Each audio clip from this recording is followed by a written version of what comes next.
evening, ladies and gentlemen. The mayor has called the meeting to order. Mayor Roscoe. Present. Vice Mayor Kaplan. Here. Councilmember London. Councilmember McCormick.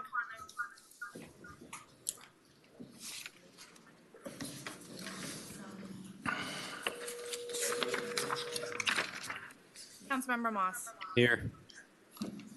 Councilmember Sardinius. Present. Councilmember Vasquez. Here. Mr. Mayor, we do have a quorum. Please rise for the Pledge of Allegiance. I pledge allegiance to the flag of the United States of America and to the republic for which it stands, one nation, under God, indivisible, with liberty and justice for all. Mr. Mayor, we have an invocation from Father Pagwaga from St. Agnes Catholic Church.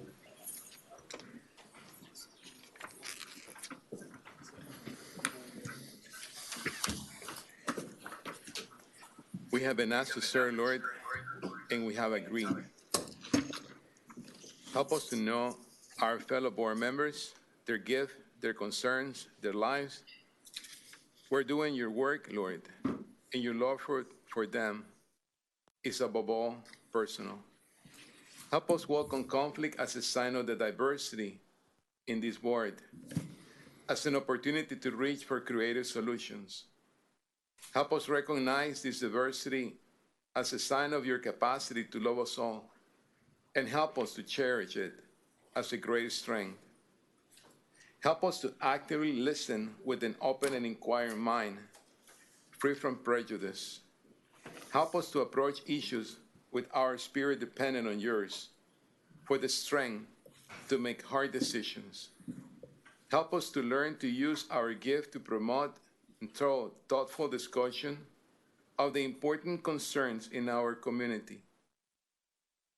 Help us to develop our skills as peacemakers, to know how and when to mediate, to conciliate, to negotiate. Help us to enjoy doing your work and to remember your promise. Whenever two of us are gathered in your name, you are with us. Sit with us. Amen. Amen. The first item, Mr. Mayor, is brief comments by council. Nothing to my right? Yes. Just a quick report. I attended the Florida Regional Councils Association meeting in Tallahassee. It was substantive. The state turned out. It was good that we were present. I presented on our behalf for South Florida on solid waste, channeling information that we had garnered at an earlier joint meeting last summer with Treasure Coast. All went down very well. Excellent. Excellent. Two items that I want to share. Well, first, kudos to our police department on being able to act quickly, apprehending someone who had stolen a car in the city of Miami and came to Key Biscayne. So kudos to police chief and to all our police officers. And secondly, there are some issues that we need to workshop on the motorized bikes, because obviously we've been trying to make changes, but there's a lot of different issues there. So for those that might want to be speaking on that issue, just to let you know that we are going in that direction. And with that, let's get started. We have a very thick agenda, so we need to get through it. The next item, Mr. Mayor, is public comments.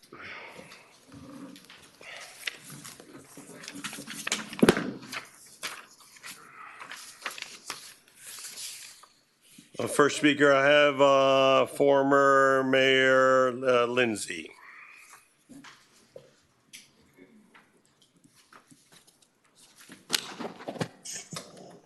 Happy New Year, everyone. Myra Pena Lindsay, 365 Westwood Drive.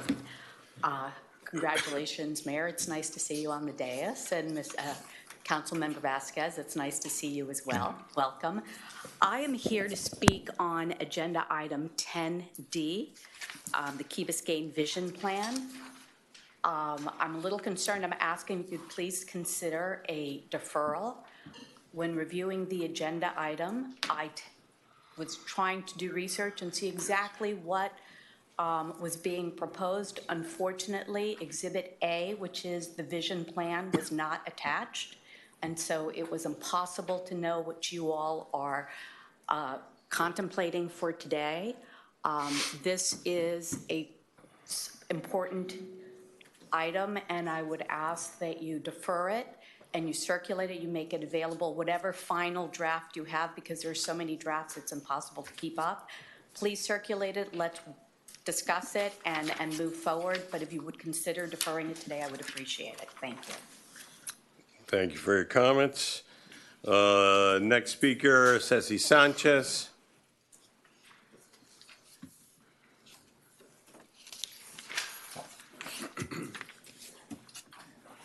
Happy New Year to all of you, the new and the old.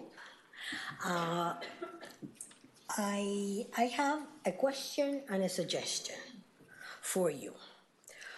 One, can you modify the public comments and either you, council, or the manager maybe reply to the concern that is stated?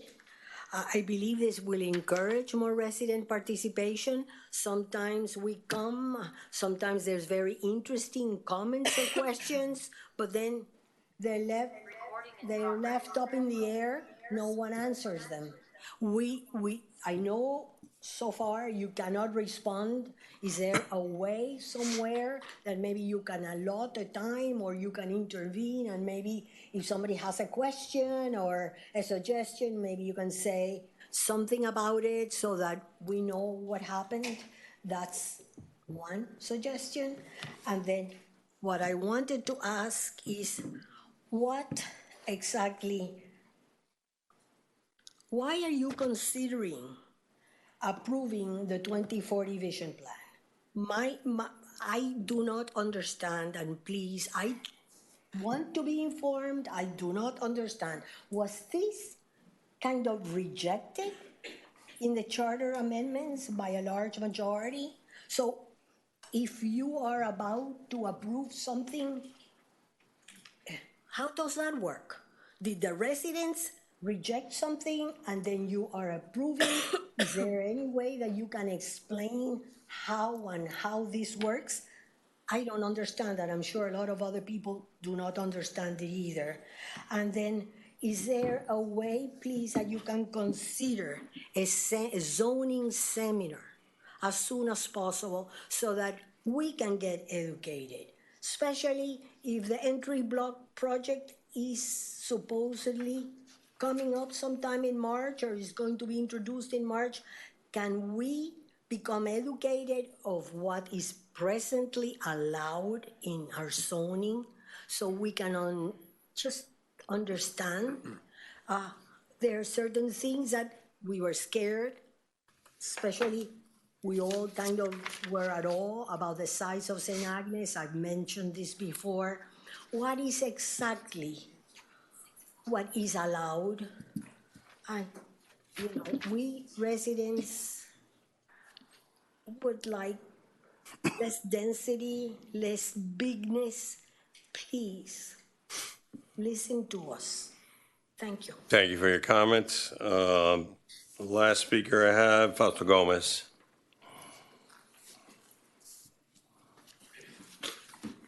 Good evening. Fausto Gomez, 765 Crandon Boulevard, Penthouse 10, Key Biscayne, Florida, 33149. I am here this evening, Mr. Mayor and Councilman, to respectfully request that item 10D be deferred from your agenda to a subsequent meeting. The reason is not the merits or the demerits of the vision plan.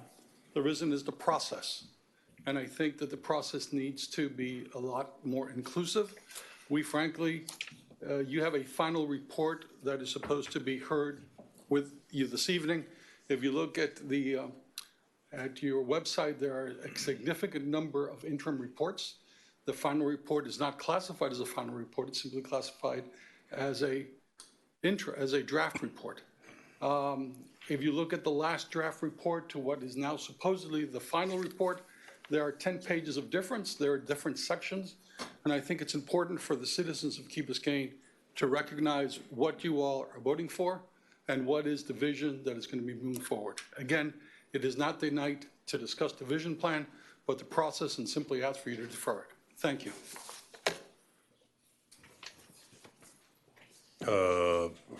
Former Councilmember Mendia.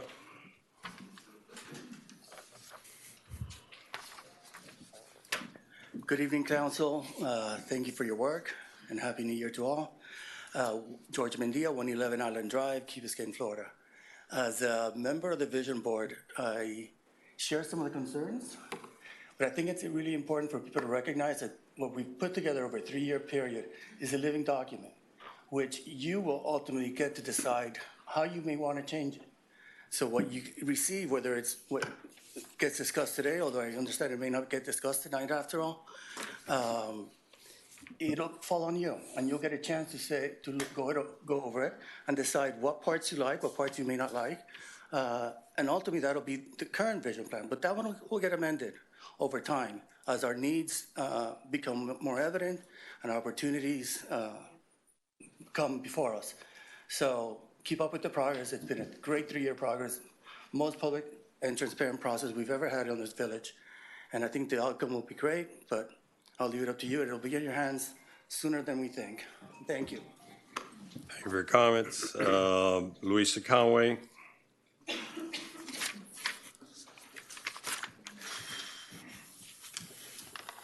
Good evening, Council. My name is Louisa Conway, 151 Crandon Boulevard. Actually, I just wanted to also address the 2040 Vision Board Plan, also to request respectfully that you consider deferring it.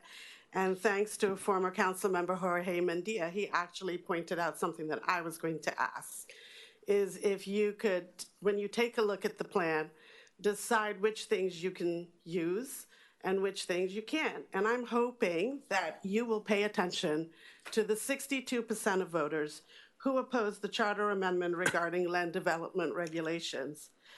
There are obviously specific projects in the Vision Board proposal that seem to be in conflict with the decisions recently imposed by the KB electorate on you.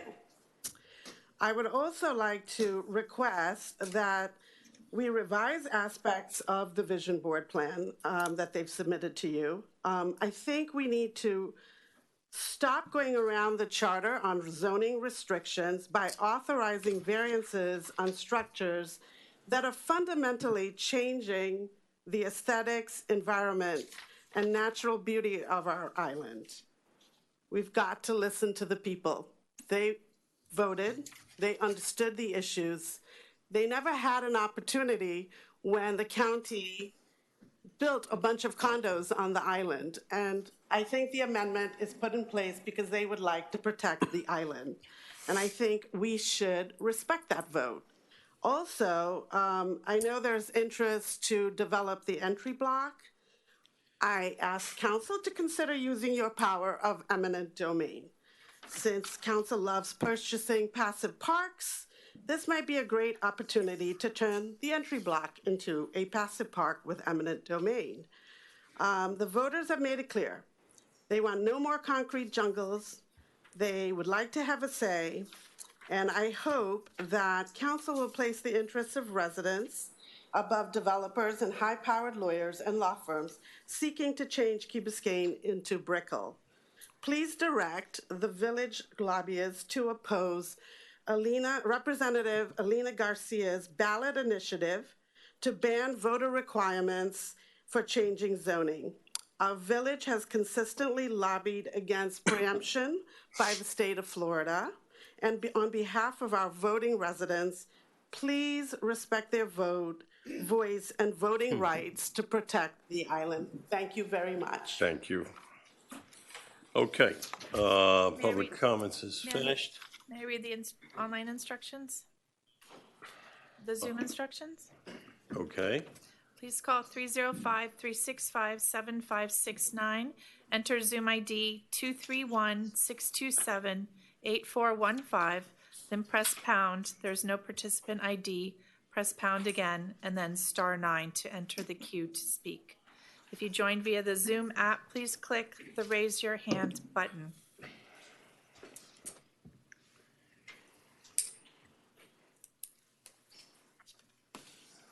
There's no one to speak. Thank you. All right, let's go to the special presentations. Okay, on the agenda. The agenda, approval, deferrals, additions, deletions, substitutions, withdrawals. Yes, Mr. Moss. Thank you. Through the mayor. Yeah, I mean, I listened to what was said up there, and I think some of the stuff is incorrect about the vision plan and voters. I mean, there's no voting on a vision plan, or the vision plan's not looking to overdevelop in any way. We're all here to protect the island, you know, and I think that's incorrect that there was some type of vote that went out and we're going against a vote with the vision plan. But that being said, you know, I reviewed the plan and have so many comments in it right now that it still needs to go through closely with our staff, and I feel that it is not ready. So are you moving to? So I'm asking if we can go ahead and defer it to February's meeting, so I can work with the staff and Jeremy to bring it back a little bit cleaner. I have a second on it. All those in favor say aye. Aye. Okay, that item is deferred. Let's go to 7C. Mr. Mayor, before we go there, recommendation that we withdraw 9E about the electrical bikes. I don't think we're there yet. I think we need to talk more comprehensive about that. I think it's more than just a ban. There's a lot of things that we need to approach. Part of that is looking at our legislation internally, as well as combining that with state legislation as well. So I suggest we defer that now, or withdraw it now, and then come back with a more comprehensive recommendation. So moved. Second. Okay, we have an item before us. Mr. Attorney, is that the correct parliamentary way to do this, or do Sure. we defer it? I believe you can withdraw it from the agenda under item number 6, which is additions, deletions, substitutions, and withdrawals. So it's appropriate at this time to withdraw it. Okay, and the thinking would be that it would be such a new ordinance that you would have to re-advertise and. Correct. I think when talking with the manager, I don't want to speak for you, but this ordinance dealt with bikes, obviously. I think the administration is thinking about extending it to scooters and maybe other devices. So you're correct. We would expand the title of the current ordinance. So. Okay. All those in favor of withdrawing the item, say aye. Aye. Any opposed? Okay. And then, Mr. Mayor, you wanted to bring up the presentation of 7C too? Yes, we want to do that. Father, will you come forward, please? All those in favor of the agenda changes? Aye. Aye. We're not there yet. No, we're not there. I'm just doing the agenda. I'm going to, going to briefly read the proclamation that Father Pawawa is here to accept on behalf of the St. Agnes Catholic Church. Whereas St. Agnes Catholic Church commemorated its 70th anniversary last month, having held its first Mass on Key Biscayne in a Mashta Island boathouse on Christmas Day in 1952.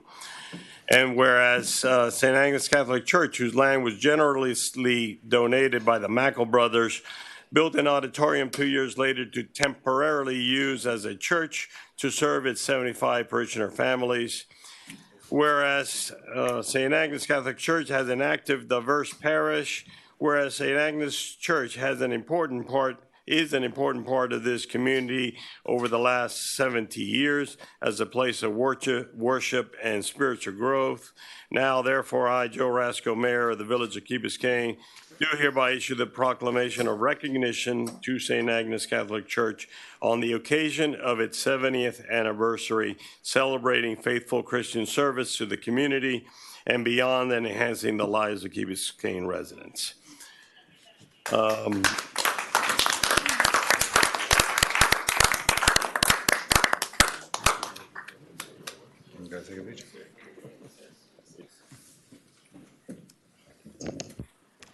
Mr. Mayor and council members, I, on behalf of St. Agnes people, all those who began 70 years ago and are still working so very hard, I thank you for this. And please know that our goal is to leave a legacy of hope, joy, and faith, and we are here to serve and for the many years to come. Thank you. And God bless. Thank you. Thank you. The next item, Mr. Mayor, is a summary of the state special session. Yeah, I wanted to take 7B, since they are here. I wanted to have that courtesy so that we can get them on the agenda first. The Plastic-Free Key Biscayne Chamber of Commerce, Key Biscayne Community Foundation.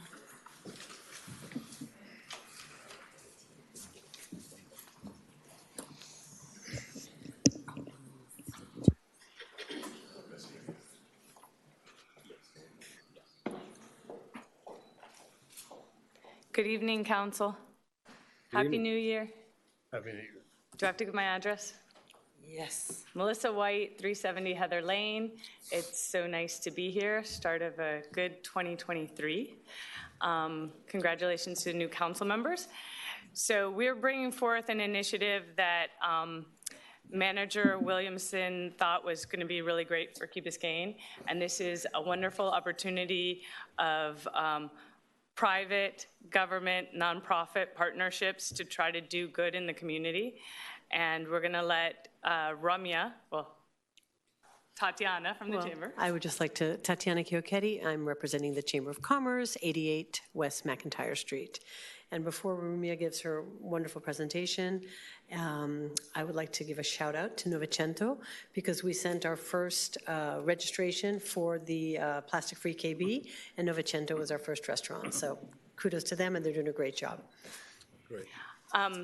Ramya, who heads Citizen Science, is going to give the presentation, followed with Taima, who's leading the initiative for Zero Waste Culture and the Chamber. So without further ado. Oh, and we've been accepted by the county into the program, so. Yeah, I was going to say that. Okay.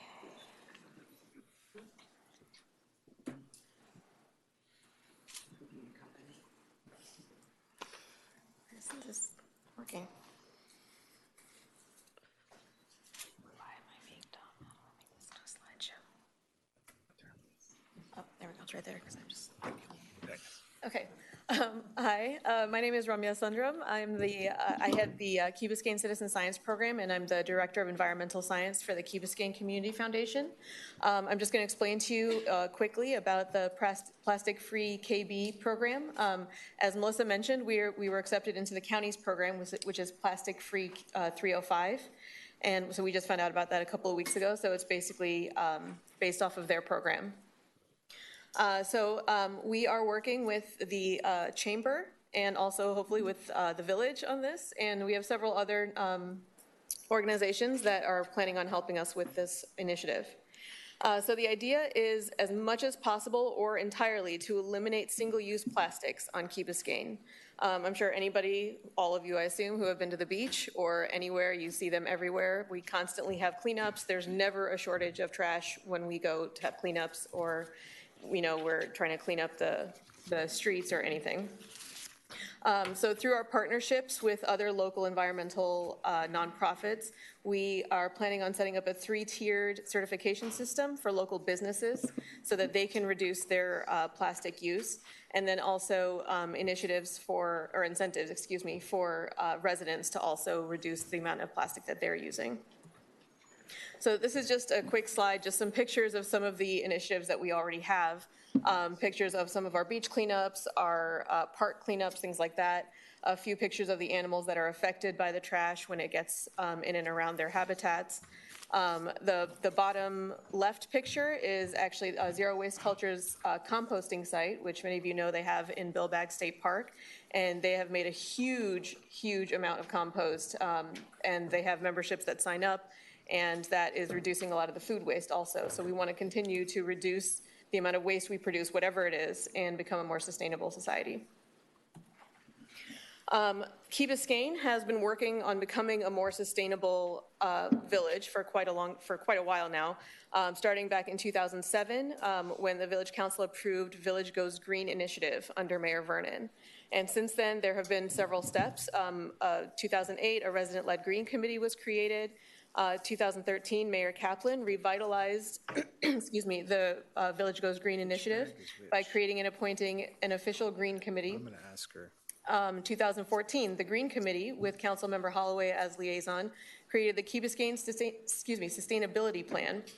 And the Sustainability Plan having been created, several local nonprofits have been working to create a more sustainable island paradise using this plan. And we're hoping that this year we can start with plastic-free KB and continue that initiative.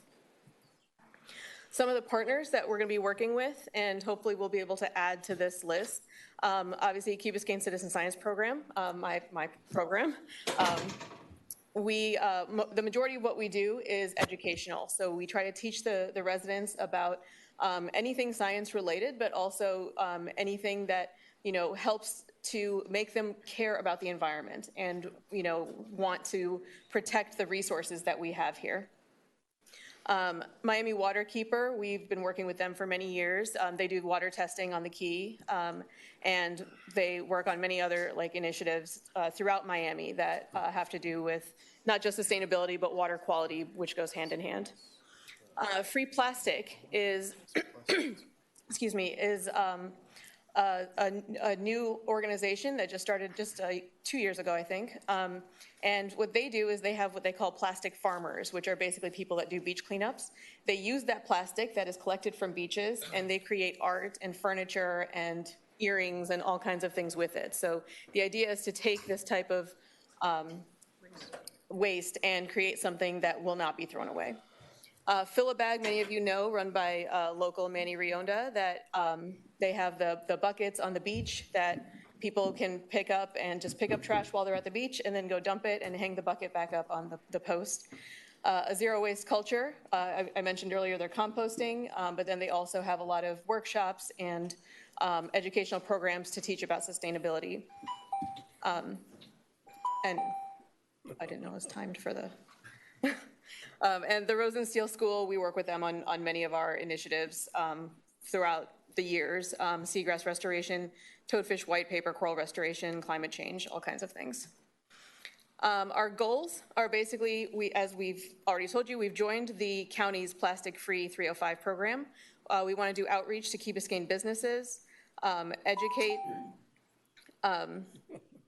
the public on how to adopt reusable and sustainable replacement strategies, not just the public, that's also for businesses. Invite residents and businesses to register with us to be a part of our incentive programs and our three-tiered certification process. Promote a culture shift away from so much waste and being more sustainable. And there are rewards in place for the businesses and for residents that join us. And of course, celebrate the Key Biscayne businesses and residents who are willing to eliminate their use of single-use plastics. So our three-tiered program includes, the first tier is just local businesses who have pledged to remove single-use plastics from their business. So first, we're just going to concentrate on plastic bags. That will be our first step, and we'll go from there because that's really the biggest problem. The second tier will be those that have eliminated the single-use plastics from their businesses. So you go from pledging to actually the action of doing it. And the third tier are those businesses that have now become 100% single-use plastics free. Excuse me. One of the ways in which we hope to help businesses with this, as I mentioned Fill a Bag earlier, they have the buckets on the posts at the beach. we were thinking of a fill-a-bag type station in stores. Many of us that try to use our own reusable bags at the grocery store end up with a lot of reusable bags. I have an entire huge bag full of reusable bags. And I think this is something that happens to a lot of people because you're trying to be sustainable and then you collect these. So what we're suggesting, this is just one idea for this whole program, there's a lot more, is having a station like Fill-A-Bag, but in a grocery store, and anybody that has extra bags, you just leave your bag there. If somebody comes in, they forgot their reusable bag, they can take one. And then if they have extras, they can bring them by and leave them on the post. And it's kind of like the library share thing that people set up in their front yards. Again, that's just one idea of many that we're planning. Some of the incentives include all Tier 1 businesses will receive subsidized or donated alternatives to plastic bags through our partnership with Solubag. And I'm going to be showing you a video of theirs after this presentation. Tier 2 businesses will receive a mom and pop grant, and that can be used towards their plastic elimination. Tier 3 gets all of the above, and the accolades of becoming completely plastic free. And all residents who commit to eliminating their use of single-use plastic, they will receive a reusable bag, and we plan to have a monthly raffle to kind of incentivize them to keep going, so they'll get a gift certificate to a restaurant or something like that. And then residents who commit to the program, I just said that, are eligible to win gift certificates. And again, that will be like a monthly raffle or something like that in order to get everybody involved and to keep them excited about it. And so that is our presentation. Before I get into the video, should I take questions now? You have a video? Yeah, there's a short video about Solubag to show you what they do. Is it really short? Because I've got to get going. Yeah, I think it's less than a minute. Less than a minute? Okay. Yeah. Go ahead. Okay. I think it's queued up. Yeah, there it is. Yeah, it's 30 seconds.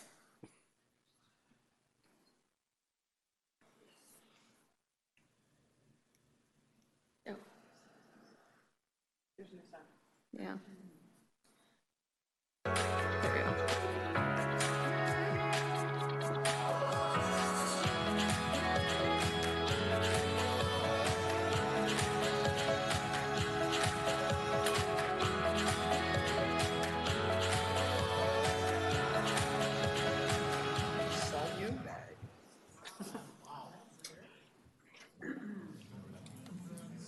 Environmentalists agree that plastic bags are one of the biggest dangers.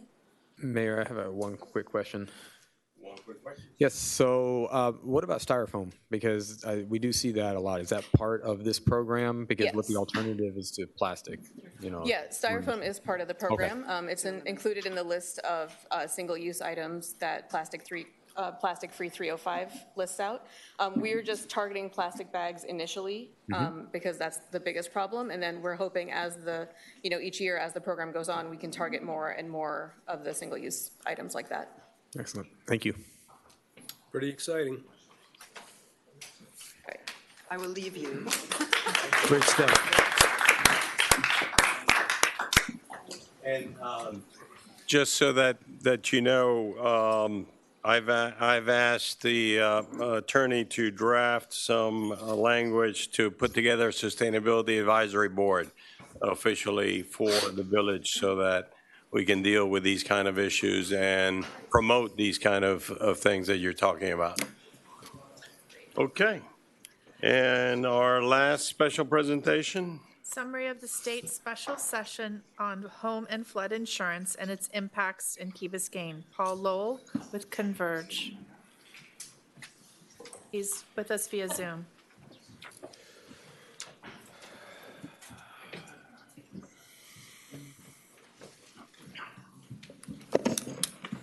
Okay, I asked for this is part of the report that I was asking for in the mayor and council section.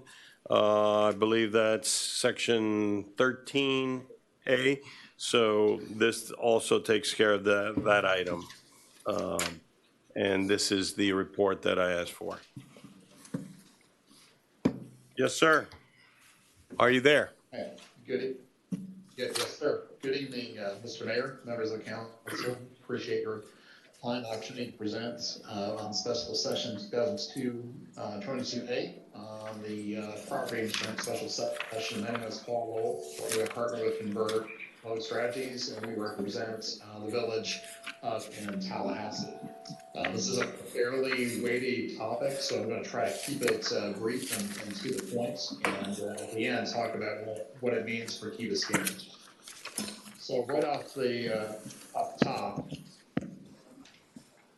the CAT fund is kind of one of these mysteries sometimes that people talk about but don't really perhaps understand, and it essentially undergirds all that we talk about in property insurance in Florida, because it is the insurer's reinsurer. It was created 30 years ago, back then post Hurricane Andrew, to stabilize the insurance market, to provide a form of coverage that was not really available after Andrew for insurance companies that offer Florida for residential and commercial lines. What's important to know about the CAT fund is that, number one, it's mandatory. Basically, all admitted insurers that write residential property insurance must participate in it. They provide about $1.2 billion in annual premiums to fund the CAT fund. It has upwards of $17 billion in actual claim capacity, and right now has roughly about that much in actual liquidity with its current reserves, although Hurricane Ian will likely take a large chunk of that funding away in the near future. And then finally, I think most importantly, the CAT fund can assess other property and casualty insurance policies within Florida. Roughly about $65 billion in policies in Florida can be assessed if there is a shortfall. So that is the CAT fund. Moving on to how did we get here? How did we get to all of the special sessions over the years, recent years, and the insurers leaving or becoming insolvent? And I think these four facts really pretty much lay it out, which is, we have roughly 9% of the insurance claims in the United States, but 79% of the lawsuits. We have the industry is experiencing billions of dollars in underwriting losses year over year. The comment there on the bottom left about 4 insurers have gone insolvent or have canceled policies, and 3 more in 2022. Actually, I think it's a total of 12 now that have become insolvent and have left the state. And then finally, because of the instability in the private insurance market, Citizens has become, once again, not just the insurer of last resort, which is what it was created to be 20 years ago, but it has become the only insurer in many cases, especially in the coastal areas. When this and these quotes came right out of the governor's call for special session in 2022 back in May. And at the time in May, there was a projection that Citizens would be on track to be over 1 million policies by the end of 2022. And in fact, I believe that 1.2 million was, so it's accelerating even faster than many anticipated. And much of what happened in December in special session 2022A was built on what they did in 2022D. So it's worth just looking back briefly at what was done back in May. There was a reinsurance program that was, quote, free to insurers to try and stabilize their losses for about a year or two. That's the RAP program. There was a lot of focus in talking about roof solicitations that were driving up claims and litigation costs. So they addressed roofing issues by allowing insurers to create a roof deductible, and they prohibited certain types of roof solicitations by contractors. In trade, they also required insurers to cover residential structures with roofs less than 15 years, because it's become the practice more that many insurers will not cover structures with roofs over 10 years of age. There's a little bit of a give and take in terms of how roofs are covered residential structures here in Florida. There was also focus on speeding up the claims review process. There's been a lot of complaints that they get dragged out far too long. Legislature lowered that to 45 days. And then, of course, no property insurance discussion can be had without talking about assignment of benefits.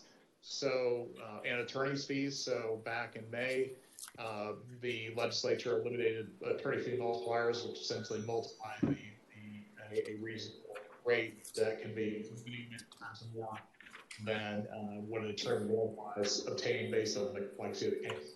Eliminated the multipliers, and then they eliminated the ability of an assignment of benefit that arises out of a lawsuit against the insurer. So essentially, the vintner cannot be assigned the insurance rights under the policy and then go sue the insurance company and recover attorneys. And finally, there was a stability unit, property insurance stability unit created with OAR to more closely monitor the health of the insurance market. So that's what came out of back in May 2022, but there were several issues that weren't actually done. There just wasn't the ability. I guess the really wasn't the ability to integrate or compromise. This was the best they thought they could do at the time. And moving forward into December, again, additional pressure build up in the market. Consumers leaving the set. So there were three areas of. Paul, make sure you're breaking up. You want to make sure you are in the right spot there. Okay, can you hear me better now? Yes. Okay, so three areas, sort of related, but I think some of these had been built up over the past 2 months, so they combined it all into one session. So number one, property insurance. Number two, disaster recovery coming on appeals, and then finally toll reorders. And I think it's important to mention that, as you see under Senate Bill 2A, property insurance, stabilizing the market was the goal, not rate relief. And that's a really important distinction. And so through stabilization, I think there's a hope and a desire that a more competitive market will eventually lead to rate relief, but stabilization was the immediate short-term focus. Okay, so Senate Bill 2A from 2022, December 2022, what did it include? It included another form of reinsurance, again, to try to provide more options for reduced costs for insurers, just a little bit below the previous program that was created back in May, but this one's not free. The insurers are charged for it. There were more, I think, consumer-friendly issues in this one. For example, prompt pay, that payments and denials have to be done in 60 days. I believe instead of 90 days, investigations have to be done in 7 days instead of 14, and that the property has to be examined in 30 days instead of 45. The claims filing period was reduced for the policy to 1 year for new claims. The vast majority of claims are really filed within that 1 year period, and so I think they're trying to cut off the claims that were possibly promoted or encouraged by third parties. Attorney's fees, the one-way attorney's fees that were essentially as a policyholder, if you win the lawsuit against the insurer has to pay your attorney fees. We were only one of 11 states in the entire country that had a provision like that. So now we are one of 40 states that no longer provide those type of attorney's fees. Again, and then of course, assignment of benefits. There's just absolutely no assignment of benefits at all. It's totally prohibited for policies issued after January 1 of this year. Finally, a few more issues here within this bill, which is bad faith, that you cannot sue your insurer for bad faith unless you have proved that they have breached the contract in court. Arbitration was another issue that has come up over the years, and the allegations of abuse by insurers. And so if an insurer can't require you to take mandatory binding arbitration unless they offer you a policy without it. And then finally, but probably the most important issue for coastal areas like Biscayne is pretty significant changes to citizens to try to bring the count down to get more insurers taking policies out of citizens and just stabilize the overall health of citizens. So let me point out few of the more important issues here, which is if on renewal you have a quote from an admitted carrier that is 20% or less of Citizen, then you're not eligible for Citizens anymore. You must take that private option. Secondly, Citizens rates are now statutorily, they must be non-competitive with the private market. Third, for homes that are not your primary residence, in other words, homes that you occupy for less than 9 months out of the year, the so-called glide path that allows Citizens to more expeditiously increase rates over time is now increased to 50%. Recall that if for homes for which it's your actual home that you live in, that rate cap is around 11%, going to 15% in the next couple of years. But for essentially vacation homes or second homes, as they were calling it in committee, 50%. It's a fairly substantial increase. And there was some talk about how the legislators didn't want people who don't live here benefiting from lower rates that weren't actuarially sound. Okay, Paul, I need you to wrap it up. Sure. Yep. One last issue is flood insurance is now mandatory. By March 1, 2027, all Citizens policyholders must have flood insurance. Okay, so what does that mean for Key Biscayne? What it means for Key Biscayne is if you self-insure, probably not much change unless the reinsurance market becomes more competitive from the changes in the bill. If you're on Citizens, you're likely going to see fairly large rate increases, but hopefully the thinking is that the market becomes more healthy, more competition comes in, and you have options for lower cost and better coverage over time. And that's really, we'll see. This has been an ongoing issue for many years to try to solve it. But hopefully, maybe this will be meaningful relief. Okay, I think we've got a question from the dais here. Mr. London? Paul, have you any indication so far how many more insurance companies will be out of business or reorganization in the very near future based on the August or September hurricanes, which the claims should be coming in now slightly in the future?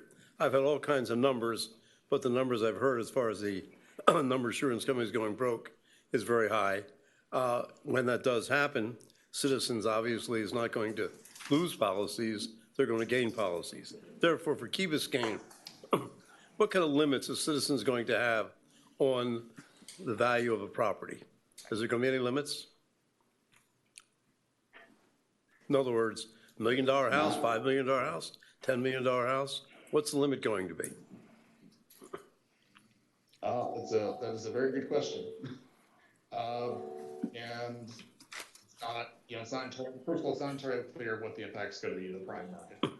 I've heard that the numbers are $10 billion in potential claims from Ian. And of course, that impact is every single insurer who has reinsurance through Citizens, they have a different limit in terms of at what point that Citizens actually covers the damage. So we really don't know. I think it's pretty early at this point. There have been talks about imposing additional caps on Citizens at this point in terms of what they can cover. I don't think that's come to fruition, but if these policies do not work in the view of the legislature, these have been all of the tweaks around the edges. I think that can be done. But as our lobbyists, the important thing to Key Biscayne is to have an admitted carrier actually have Citizens, because there'll be very few admitted carriers. Now, this is not going to affect surplus lines carriers, which I assume will be the only carriers that are available for Key Biscayne except for Citizens. Is that going to be correct? Yeah, that's probably right. So therefore, Citizens is probably something. And then we get to the next thing. Once we get surplus lines, FIGA doesn't cut in. So any carriers that go broke, basically, we get nothing because it's not an admitted carrier. Is that correct? Right. Yeah, I believe it's right. It's not FIGA covered. We're doing great. And then finally, you said 20% less. Did you mean 20% more? You'd have to get private policy out of Citizens? You said 20% less. Sorry if it wasn't clear. It's if the private coverage is no more than 20% higher above citizens, then Okay. you are no longer eligible for citizens. Okay. So therefore, as our lobbyist, you know what you got to do to protect Key Biscayne. Got to make sure the limits are high enough that our houses can be insured by citizens. And number two is change the FIGA limits. $300,000 really doesn't go a long way insuring Key Biscayne homes. Right. That's all I have to say. Okay. Thank you for that report, and we'll be working towards those goals of trying to see how we can make this homeowners insurance more affordable, and as well as for our commercial interests on Key Biscayne. Let's go to the consent agenda. Yes, the consent agenda. Move to approve. I'd like to, Mr. Mayor. Is there? Ed's got a. Councilmember London. 8B, 9A, 9C, 9D. Councilmember London, only the consent agenda is only 8A and 8B. Excuse me, my my eyes, I'm sorry. 8B, You'd like to, You'd like to pull 8B. Okay. Let's move the one item now left on the consent agenda. Moved. Second. Second, all those in favor? Aye. Any opposed? All right, that brings us to 8B.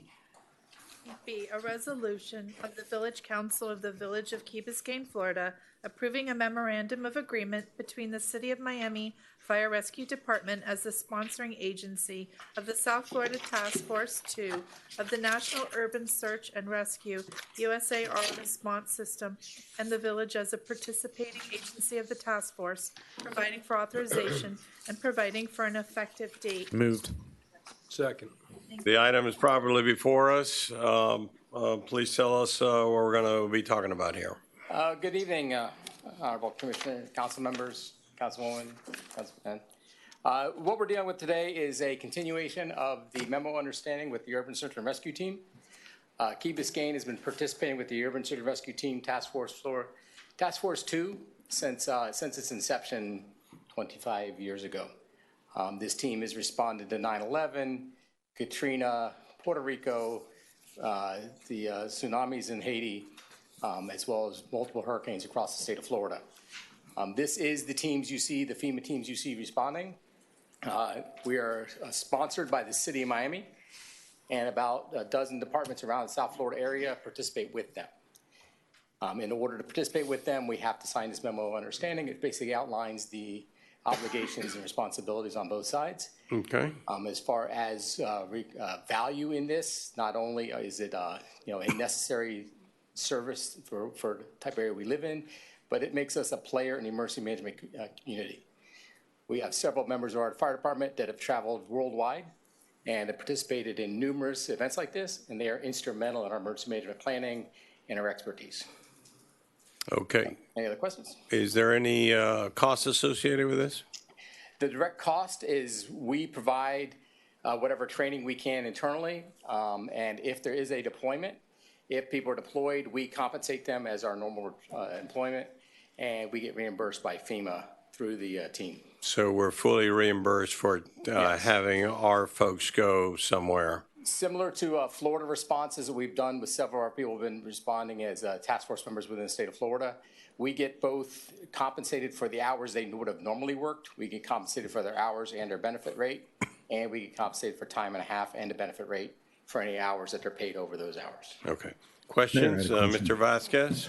Thank you, Mr. Mayor, through the chair. I read briefly through the recitals here in the contract. I just had a question about priorities. When it comes down to priorities, obviously worst case scenario, you may send, this is a fantastic program, by the way, I think coming together to support communities, I think it's wonderful. It's just a question of whether when we do that, God forbid, worst case scenario, we have a case here where we have to resolve it.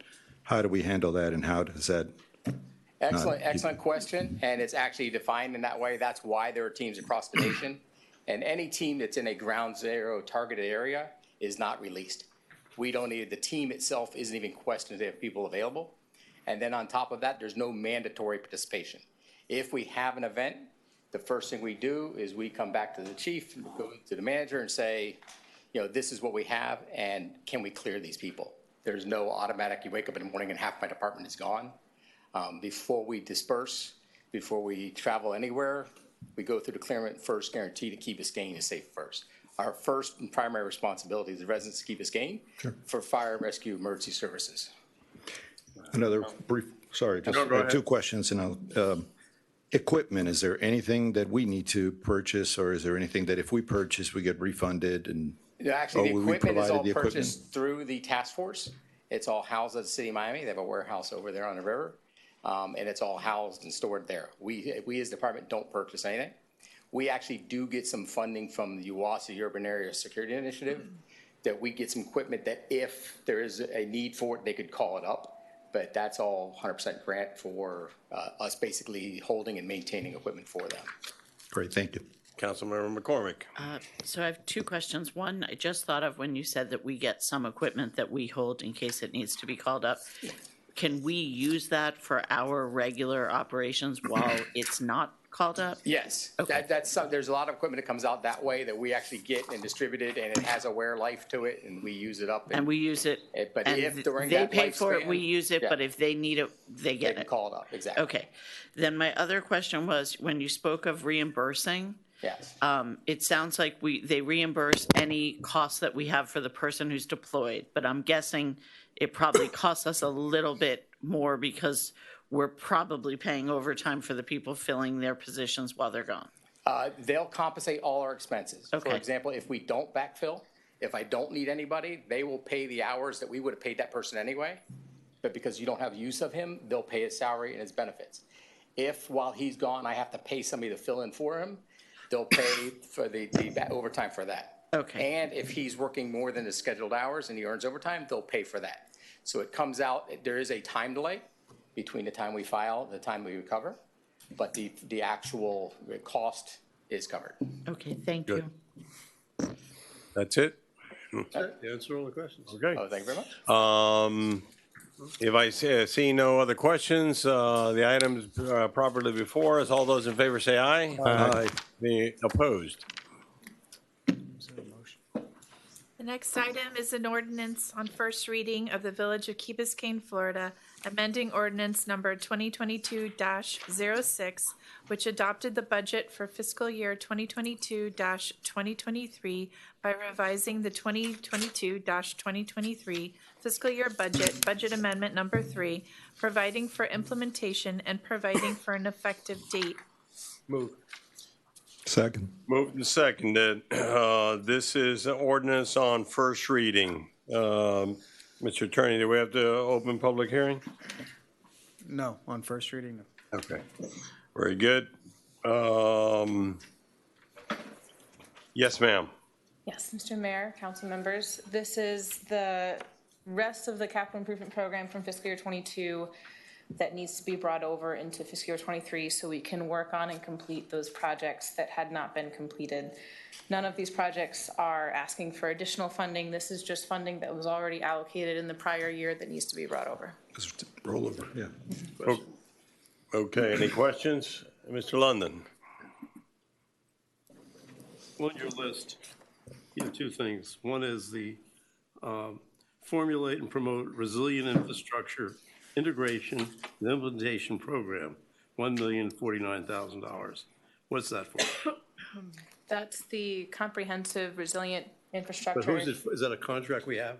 We have a contract that's going to come to you in the next couple months that we're working on currently to do the full integration plan. And who's that with? That's with Black and Veatch. So basically, this is the planning thing to coordinate everything, which you keep talking about, the one dig or one thing, right? Yes. Which I consider a complete waste of money. By approving this, do we go ahead and say, then we can go spend it? Or does it come back again to us? Or once we do this, we're just out $1 million? I understand this is a rollover from a previous approved budget. I understand. Well, my question is, what do we do, what do I do to bring this back up to try and kill it. Good. The contract has to come Yeah, back. the contract is. Mr. Manager, you want to take that one? Yeah, so all we're asking here is to move the money forward. We would have to bring a contract back to council for approval in order to go into contract with Black & Veatch. Okay. Okay. Any other questions? Seeing no other questions? There's one more. I'm sorry. Okay. And the last one was underground utilities, $522,000. What's that for? I believe that's for the survey that FPL did and part of the design, but Jake Ossiman, our Public Works Director, can speak more specifically to that. If he's here.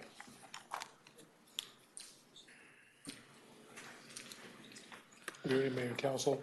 The budget amendment that we are moving balances forward to pay for the survey that work that hasn't been billed. How much is the survey? The total survey contract was about just a little bit less than $500,000. $500,000. Right. Is that what we approved when it came to us before? It was approved about 2 years ago, yes. For $500,000? Yes. So we're looking at it, it's 522,000? Okay. That was the surveys for the village, right? The whole thing, yes, okay. Okay. Excuse me, does that include, we also agreed to pay FP&L to come up with an estimate. Is that money available for that? That portion is also included at $500,000. That's in that 500,000? We want to make clear that the amount that we're requesting to roll over is $337,780. That's for the survey? That's the rollover amount, because some of that has already been spent in 2022. That's the money that Jake just talked about, for them to do the design. Thank you. Okay. Roll call as an ordinance, please. Councilmember McCormick? Yes. Councilmember Moss? Yes. Councilmember Sardinius? Yes. Councilmember Vasquez? Yes. Mayor Roscoe? Yes. Vice Mayor Kaplan? Yes. Councilmember London? No. The ordinance passes on first reading.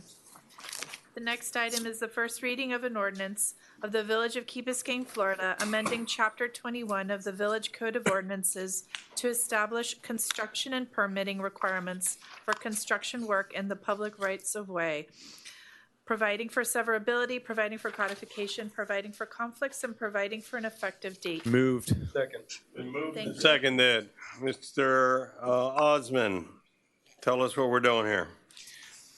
We are trying to establish an ordinance so that we have control over our. Can you move the microphone closer to you so that? Very good. Mayor, we are trying to establish an ordinance so to give us the authority to have a say over our roads.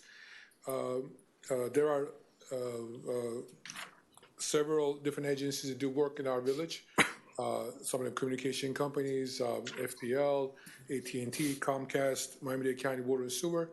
A lot of times they do work, and most of the time it happens in emergency, and there's a temporary patch, but unfortunately, they don't come back and restore the road to the condition they found or better condition. So with this ordinance, it's going to give us some teeth so that we can have them apply for a permit and give us a heads up. If it's an emergency work, of course, they can come and do it right away, but after the fact, gives us more power to ask them to restore it to original condition or better. So the ordinance is aimed at other utilities that come into our jurisdiction and do work, Correct. such as the Water and Sewer Department? Miami-Dade County Water Sewer, AT&T, Comcast, Miami-Dade County Public Works. Is there a fiscal impact to the village? No. Questions? And Mr. Vasquez? Thank you, Mr. Mayor. Let me make one comment. The fiscal impact is, in fact, that we wouldn't have to go in and fix the road. So there could be a positive fiscal impact. Thank you. I have two questions. Number one, well, this is a great opportunity to establish, a regulatory framework for a right-of-way. We know that there's a lot of competing interest in the right-of-way. I would like to see this ordinance to be a resident-friendly ordinance. Our residents should have a top priority. I understand we have FP&L, we have cable, all the things that are necessary. Anything that is, we need to make it so it's resident-friendly. And are there any examples out there to do that? we had a brief discussion earlier today on that, and are we going to come back with some specifics and telling us what this will have and what you will give priority to, or how you intend to execute the ordinance? Yes, again, it's resident friendly, it's for the residents. Again, it gives us more authority or gives us a say on what happens in terms of restoring right away to condition that we want them to. And if I may add as well, this is not just on the back side, it's also on the front side. So they have to come to us, they have to request a permit. They have to have an MOT, which, a traffic plan, which is obviously resident friendly. We'll know far enough in advance so that we can notify our residents so they know that this is coming. A lot of times they do not know it's coming. So I think up front, it's very resident friendly. And then it also requires a traffic plan during construction. And then obviously on the backside, they return the road back to its original state or better. Okay, what about business friendly? Like, is Sidewalk Cafe going to be here as part of the right-of-way ordinance, or anything that is within the, I don't think sidewalk, in this case, we have anything in the right-of-way, but. I mean, this address construction in public right-of-way specifically. Right, okay. So you don't intend to regulate anything that is on the right-of-way, be it a. I guess as far as sidewalk cafes, they'll be under. We don't have any. That's private property. You don't have any, no, I thought for a second that would be the case. And are you intending to, is there going to be any restructuring of fees for any permits or anything like that we anticipate? There has to be a permit, we have to amend our permit fee schedule to introduce additional permits. Is the intent to develop a new fee schedule? No, we have a fee schedule exist, and we'll have to amend and add additional fees that applicable under this ordinance. Okay. And the only caveat to that, through the chair, is that with county public works projects, we do have to enter into an agreement with them to charge a fee. That was a recent ordinance that was adopted by the county commission about a year ago. Okay. All right, that's it for me. Thank you. Thank you. Mr. London, and then, I'm all for this. Tonight's a perfect example. Coming here, you're repaving part of Fernwood Drive. So you're not blocking it off at Westwood, which I didn't know. So I went there. 2 more people came behind me. We're all backed up, and he says, you can't go through. Then, of course, trying to make a U-turn and get out of there was very difficult. They should have something as quickly as possible. Say, road's closed. Local traffic only, something. I mean, simple like that. Right. The other thing is, why couldn't you include this permit when they're doing the work? In other words, if it's part of a construction project, why couldn't the same permit take care of this, and at one time not burden a contractor after getting 2 permits? They wouldn't have to have separate permits. Again, this is only if they, it's usual, this, for 99% of the time, it's going to be applicable for utility agencies doing work, not necessarily private contractor doing house construction. I would say, let's say if there's an existing water connection to a house that the homeowner wants to change it, now we're going to have to cut the road. At that time, this will apply. But that we could also address during the general permit for home construction. So I don't see this applicable to the resident or private house putting construction. a lateral in or something. Yeah. That's all. okay, but I think what I hear you saying is on 9 out of 10 times, it's going to be a utility that's coming in to do very specific work. Correct. Otherwise, it would be part of a permit. Correct. Okay. Mr. Kaplan. A couple of critical reading suggestions or thoughts for second reading. It seemed to me that there have been occasions where there was regular maintenance that caused a degraded condition. And I wonder if the scope that this applies to in terms of construction work is self-evidently expansive enough to include repairs and maintenance that results in a degraded condition that ought to be restored. That's one. That's one. And the other is we asked for a scope of work. It seemed to me, since the whole purpose of this is to cause restoration where restoration is needed, maybe this ought to speak to the need to include in that scope of work a restoration plan. That's the thought. That's it. You, Mr. Attorney, you want to take a crack at that? Sure. On the first part, I don't have any objection if we want to add construction or maintenance work in the public rights of way. On the second, we do provide that the permittee shall notify the village upon completion and return the public right of way to its original or better condition. We could, I defer to Jake, but I think we could add something regarding also submittal of a restoration plan at the time of permit. I don't have any objection to that either. We do have the catch-all in 6, but we can make it express. I see the catch-all, and it may be that you won't know what's needed until the job is either halfway done or three-quarters done or fully done, because you won't know what restoration is required. But if the scope of work includes an allusion to, if necessary, the need for a restoration plan, it seems to me that better clarity would be served. I have no objection if it's the will of the council for me to bring those changes back between first and second reading. Any objections? And Mr. Mayor, just one comment on that. We kind of envision 3 things that would happen here. One is a planned project that has been working for a long period of time that we should obviously know very well.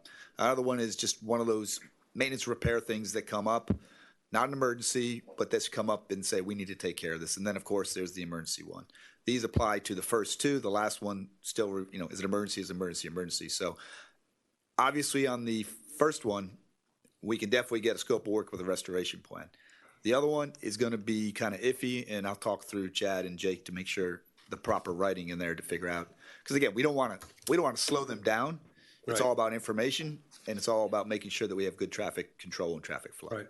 And then getting it back to its original state. Okay, so on that point, we're all in agreement to tweak some minor changes for the second reading, correct? Okay. Ms. McCormick? I just want to make sure that I fully understand where this basically would avoid the situation we had a few years ago on Woodcrest Road where there was that massive pothole that every time they tried to fix just got worse and worse, and then eventually the village had to just fix it? Correct. Okay, thank you. All right. Roll call, please. Councilmember Moss. Yes. Councilmember Sardinius. Yes. Councilmember Vasquez. Yes. Mayor Roscoe. Yes. Vice Mayor Kaplan. Yes. Councilmember London. Yes. Councilmember McCormick. Yes. The ordinance is approved on first reading. The next item is. Hold on a minute. Mr. Sardinius, if you have a question, just pop up there, okay? We don't want to forget you over there, all right? He looks so distinguished. All right. Where is he?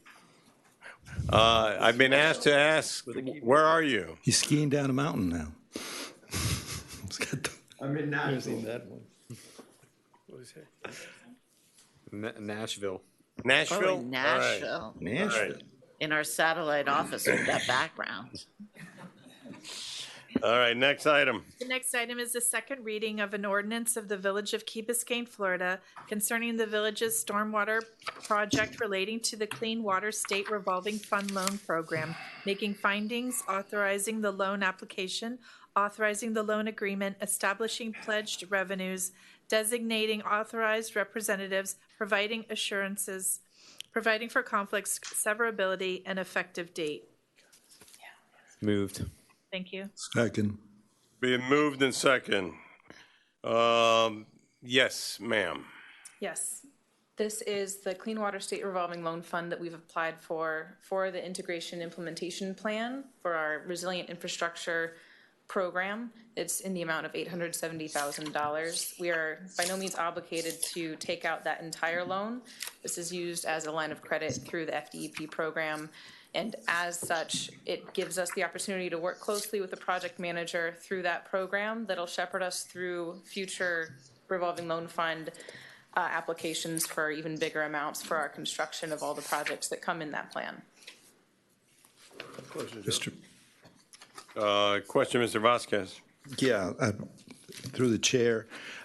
Is this funding going to be used for the Black and Beach study? Yes, that's the Because I'm scope just of work. trying to address Council Members London's concern as it related to paying $1 million. We would be paying it through this. This would probably replace the $1 million. So if it's approved by council, we wouldn't be spending $1 million of general fund and $870,000 of a loan. It would go in place. And the rate of this is very low. It's around 2%, 2.15.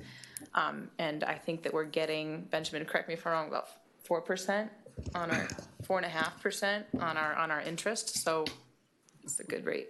Right, so we would not be immediately investing $1 million.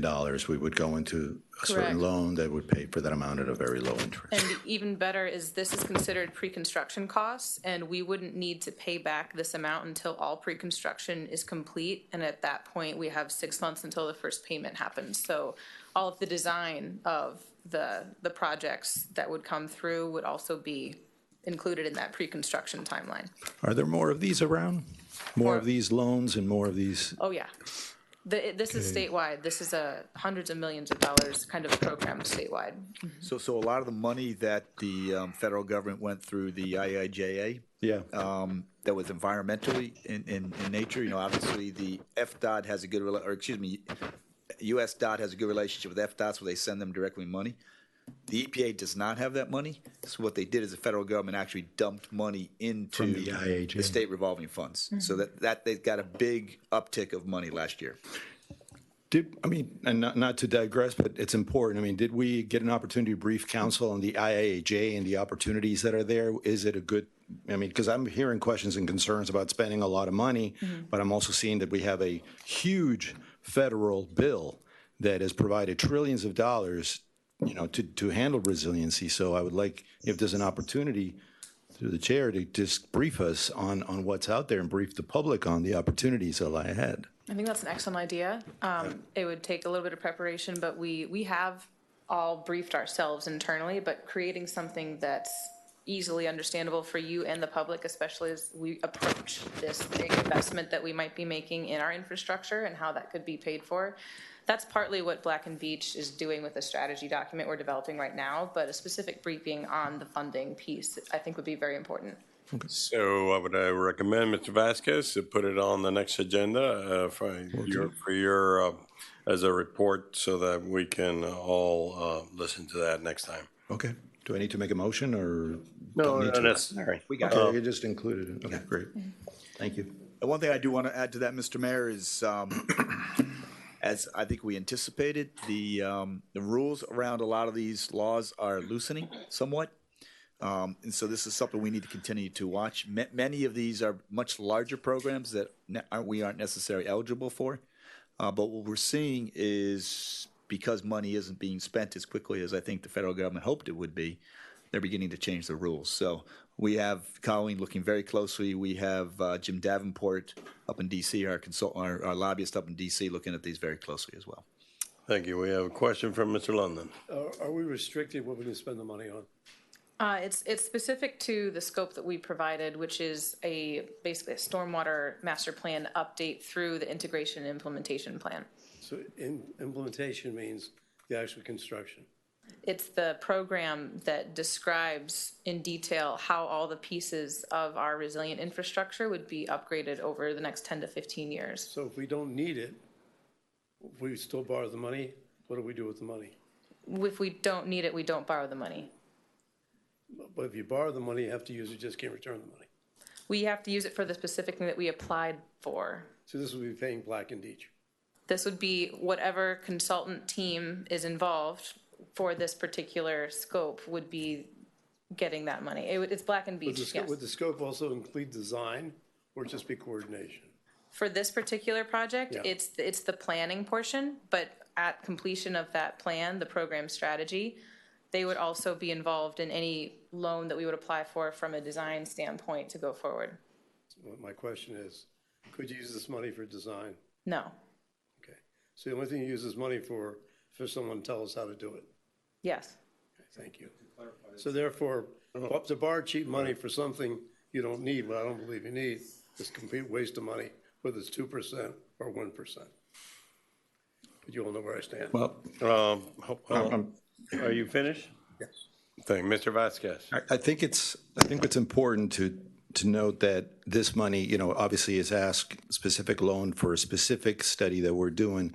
And that study is very important for us to lay out a program that we're going to manage. I don't think we can start from zero and start designing and we don't know which way we're going. I'm not saying that what I'm saying is that I think, I'm just trying to inform more of the public that I believe this study is important to lay out a program that's going to be highly complex and it's going to require a lot of logistics and investment. So I understand it's not fun to spend money on planning, but if it's done well and if it's managed well, it can help us a lot and save money in the future. Okay. We have an item before us on second reading. Any other questions? Just in a public hearing, Mayor. At this time, I open the public hearing to address this particular ordinance before us. Seeing nobody come forward, public hearing is closed. Do you want me to read the Zoom instructions? Please call 305-365-7569. Enter Zoom ID number 231-627-8415. Then press pound. There is no participant ID. Press pound again and then *9 to enter the queue to speak. If you joined via the Zoom app, please click the raise your hand button.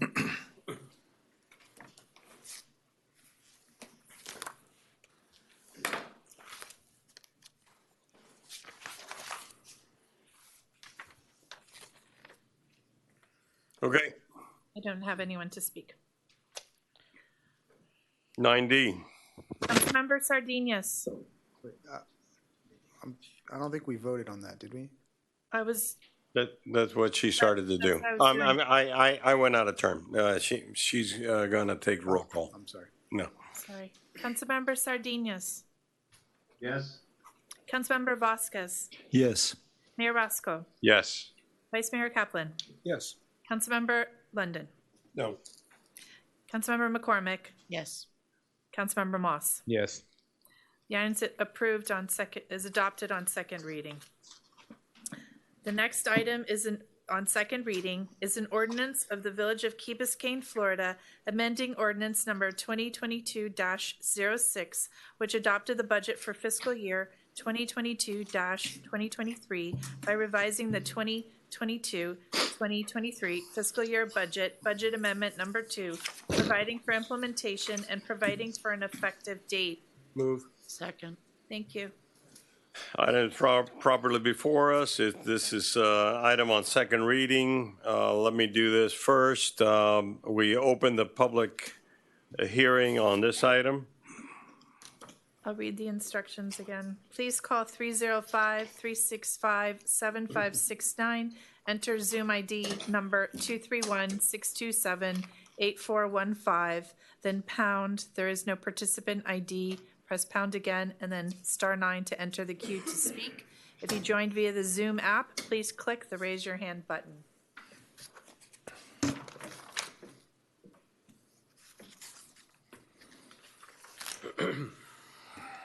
Okay. This no. discussion on the item. No. Mr. London? If $250,000 for performing immediate flood control and mitigation. That's just a ballpark number, or do we have actually a cost based on that? We have a cost based on that.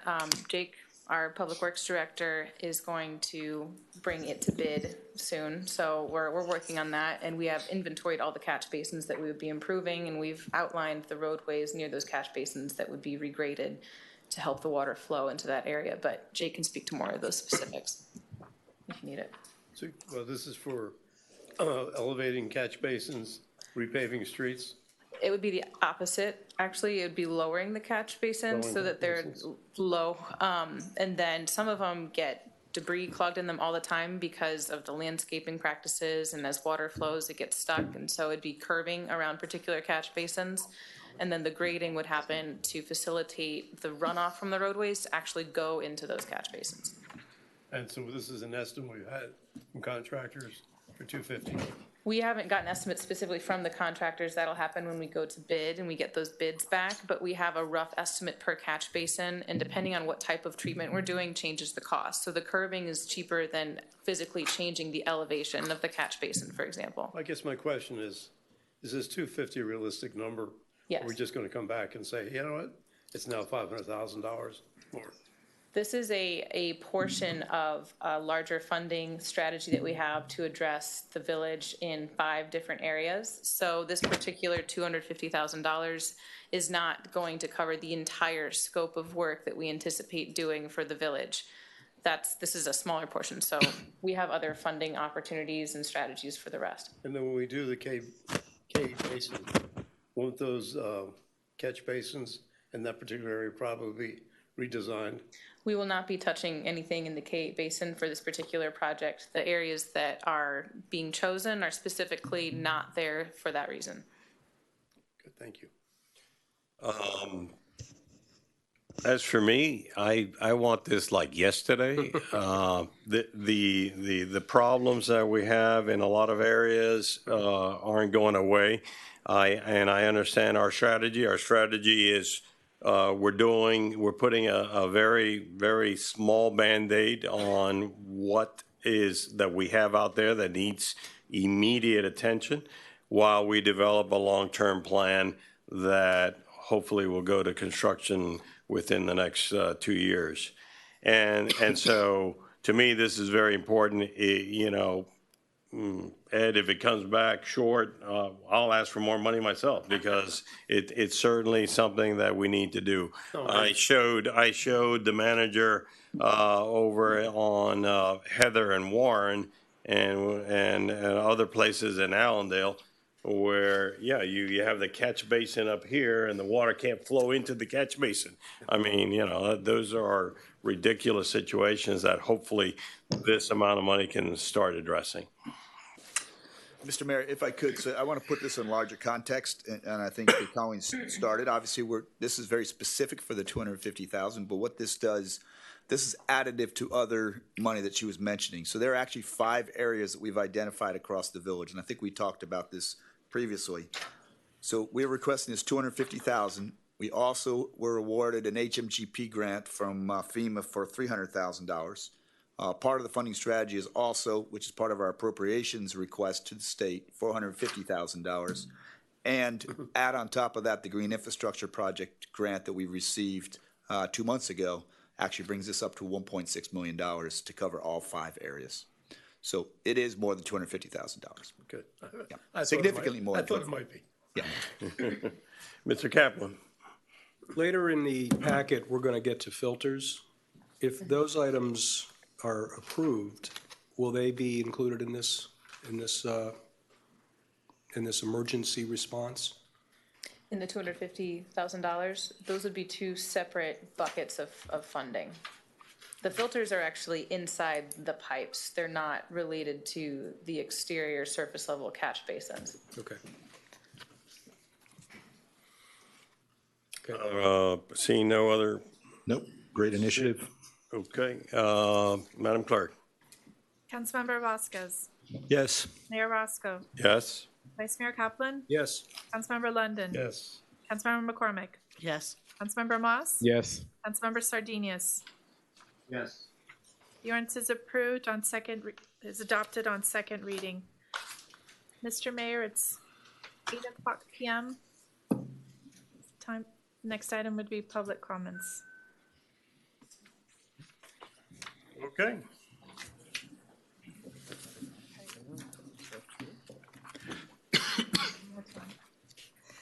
Please call We're 305. not doing this anymore.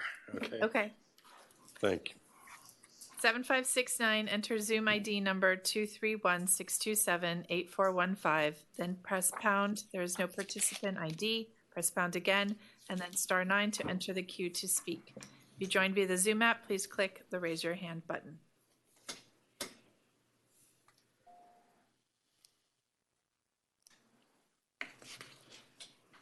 Mr. Mayor, I have no one signed up to speak. Okay. Seeing no other people in the audience that want to speak, the public comment period is over. And we, The next item is resolutions. okay, so everyone is clear that we withdrew 9E. And it would be really important, I know that the police chief and our village attorney have been working on it, but we really need a talk sheet, a fact sheet.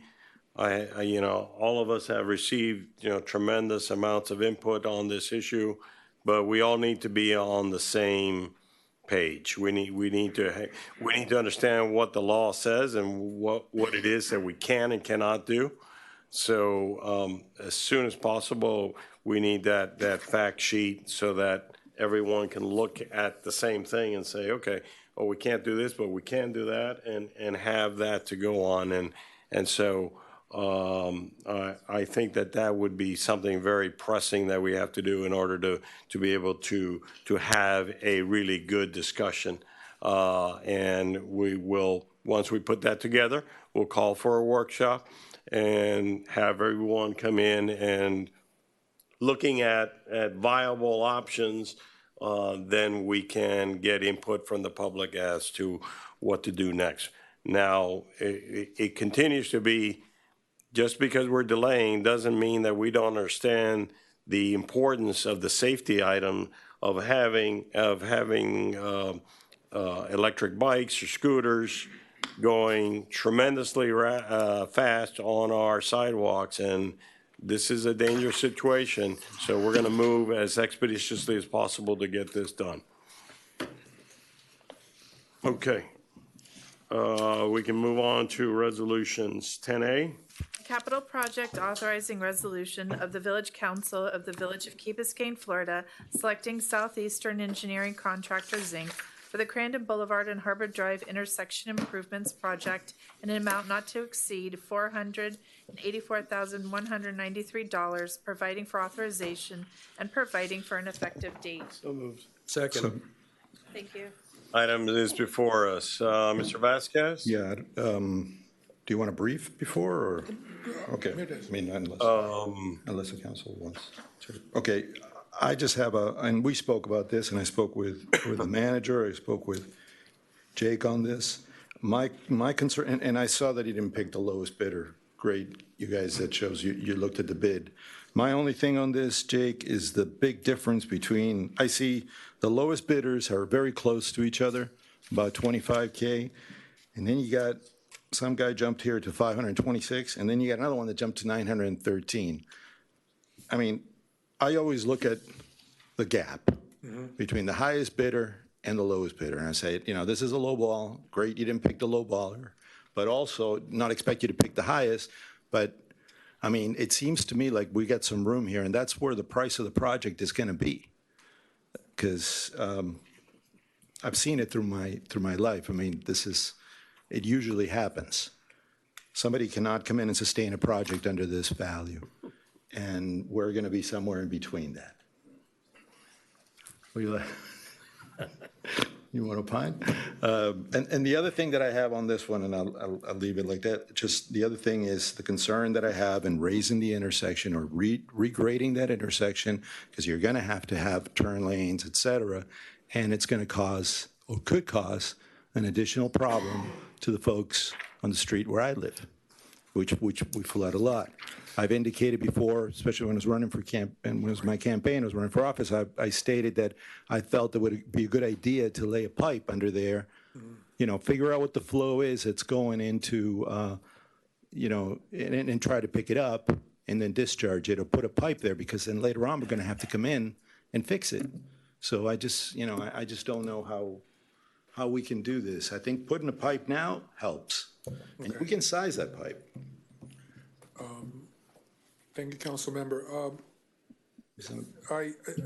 I'm going to go through the list of the bidders. You actually did pick the lowest.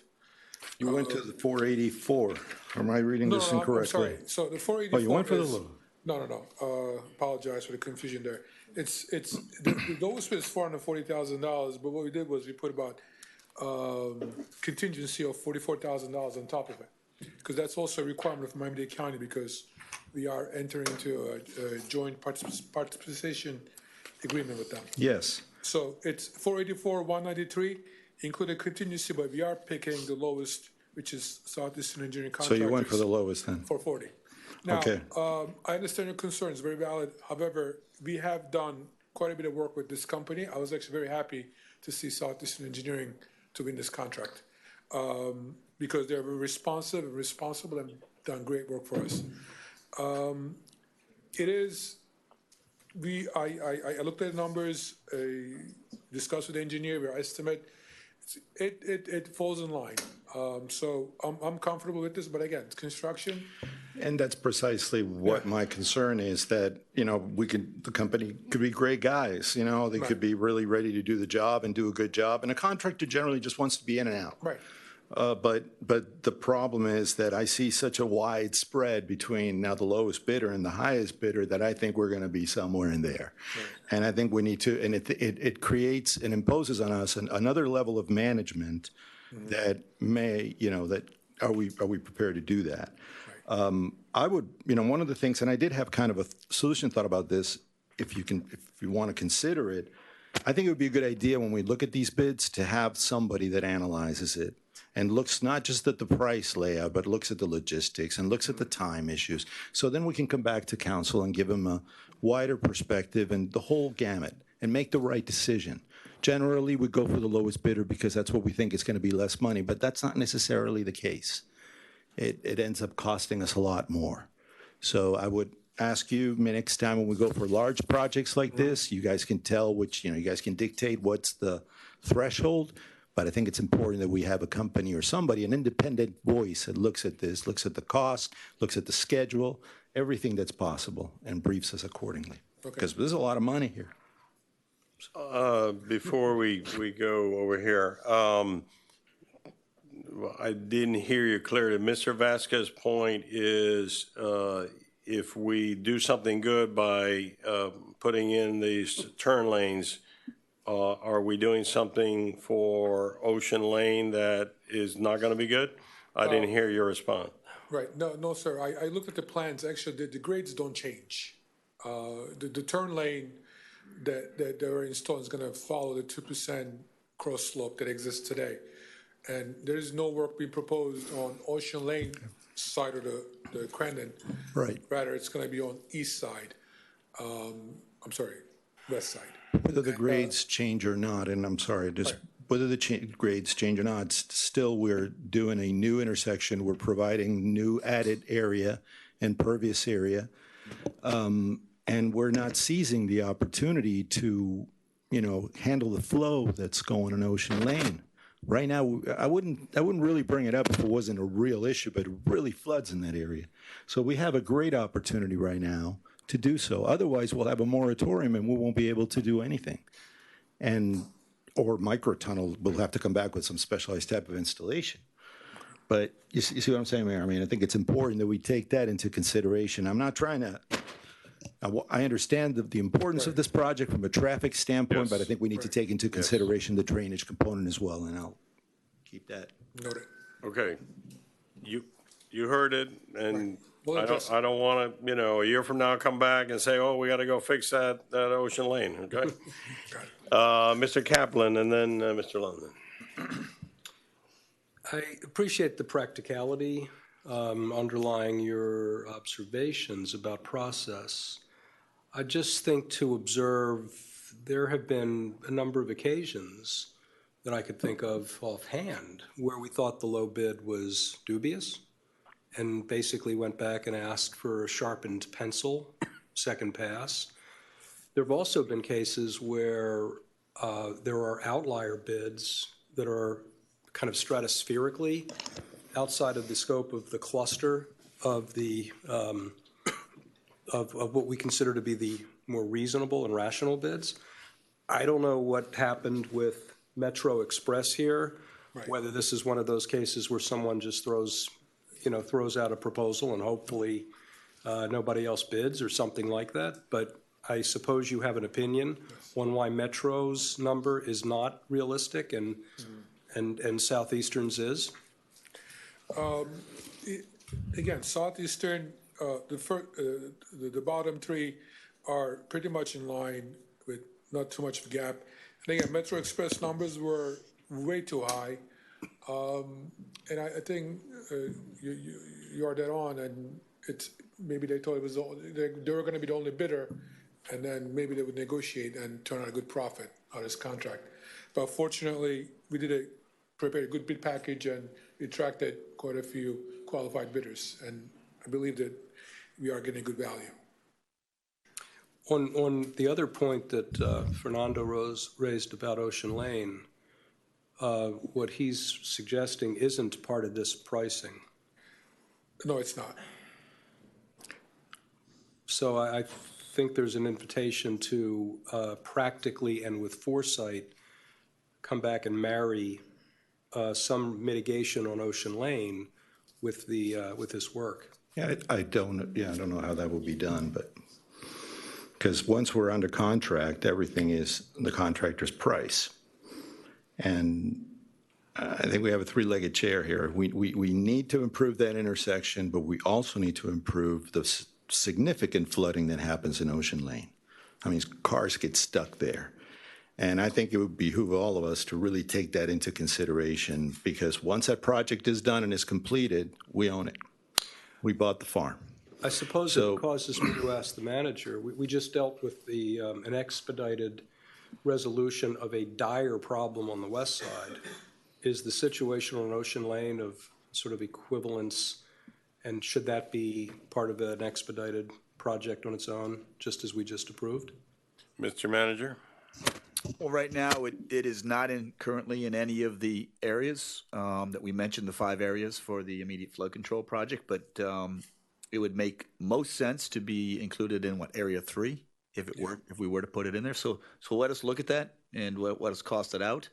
I think, and obviously we can have a discussion on this, Councilmember Vasquez, whether the flooding is actually coming from Crandon or whether it's coming from somewhere else. But let's take a look at what that might be to add Ocean Lane to Holiday Colony, and kind of tie this. And obviously they're not the same flooding issue, but I think we can add it into the same project. Okay. Or consider perhaps, just one more thing, or consider perhaps a Phase B. It would have to be micro-tunneled under, because we cannot excavate that intersection again. That would be a significant excavation to put let's say I'm just looking at Ocean Lane Drive, it's going to be a big pipe.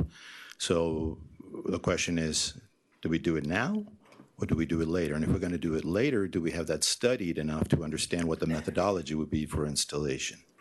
But So again, I'll leave that in your.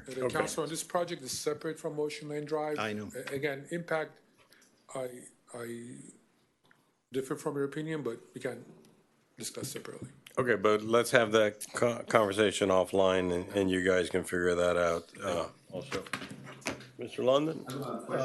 Fernando basically comes from the engineering. engineering. Through the chair, I just have a question regarding the funding. We talk about $459,000 and subject to the board, county commissioners, and transportation planning approval. Is there a time frame to when we have to use that money if that is approved? Council member, it's on Board of County Commissioners agenda in the March meeting, and as soon as it gets approved, we get approved from Miami-Dade County Public Works Department, and then we are eligible for reimbursement. Is there a time frame that we need to spend that money on? The time frame is I think it's depicted in the JPA. I don't remember top of my head, but I think it's less than a calendar year, so it has to go rather quick. Okay, I'm just asking because in the case that we're planning on creating a subset project to mitigate what Councilmember Vasquez is talking about, that we're not in danger of losing this funding or this reimbursement of this funding. Yeah? Okay. Now, we'll watch that very closely. The money we are getting from the county is specific. It's road impact fees. It's only intended to improve mobility. We would have to use additional funds if we were to address flooding. Mr. London? Yeah, the answering Fernando, or I should say not answering, but some differing from Fernando. He comes from a perspective of being an engineer and working as a government official. I come from perspective being a contractor and actually getting things done. And basically, when they started doing cell phone towers first. I was about 6 months late into the thing, and I was invited to bid. It was Verizon, they were the first ones. Well, Primeco, and I bid the first job, and I won, except they didn't give me the job. They said it's too low. I said, you can't be 30% low. I said, fine, but think about it, you bid again. Next time I bid, I increased it 30%. It didn't cost me anymore. I got the job. And then, of course, I kept increasing because everybody else was increasing. So was I qualified at the first bid? Yes. At the second bid, yes. But they thought, like you thought, well, must be too low. And therefore, that's what happens. The other thing is, anytime I didn't want work, you throw a high bid in. Because you figure, I don't care if I get the job or not. But if I get it, I'll make a lot of money. So that's what takes care of the bids that are way out there. So I've done that also many times. Okay, but, okay, that's fine. Excuse me, but the other thing is, the most important thing is inviting the people to bid, qualified bidders. And that's what you're checking before they're even giving you their bids to make sure they're qualified to do the job based on their reputation, on their experience, on checking what they've done in the past. All right. Anyway, so we have a different perspective. Consider this, a right-of-way is full of, a tower may be different than a right-of-way. A tower has contained risk. A right-of-way does not have contained risk everywhere.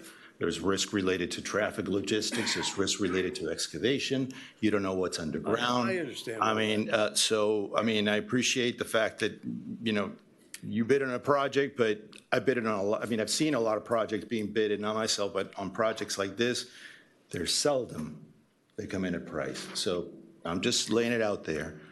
I am not comfortable on the price, and I'm not comfortable on the fact that this does not address stormwater.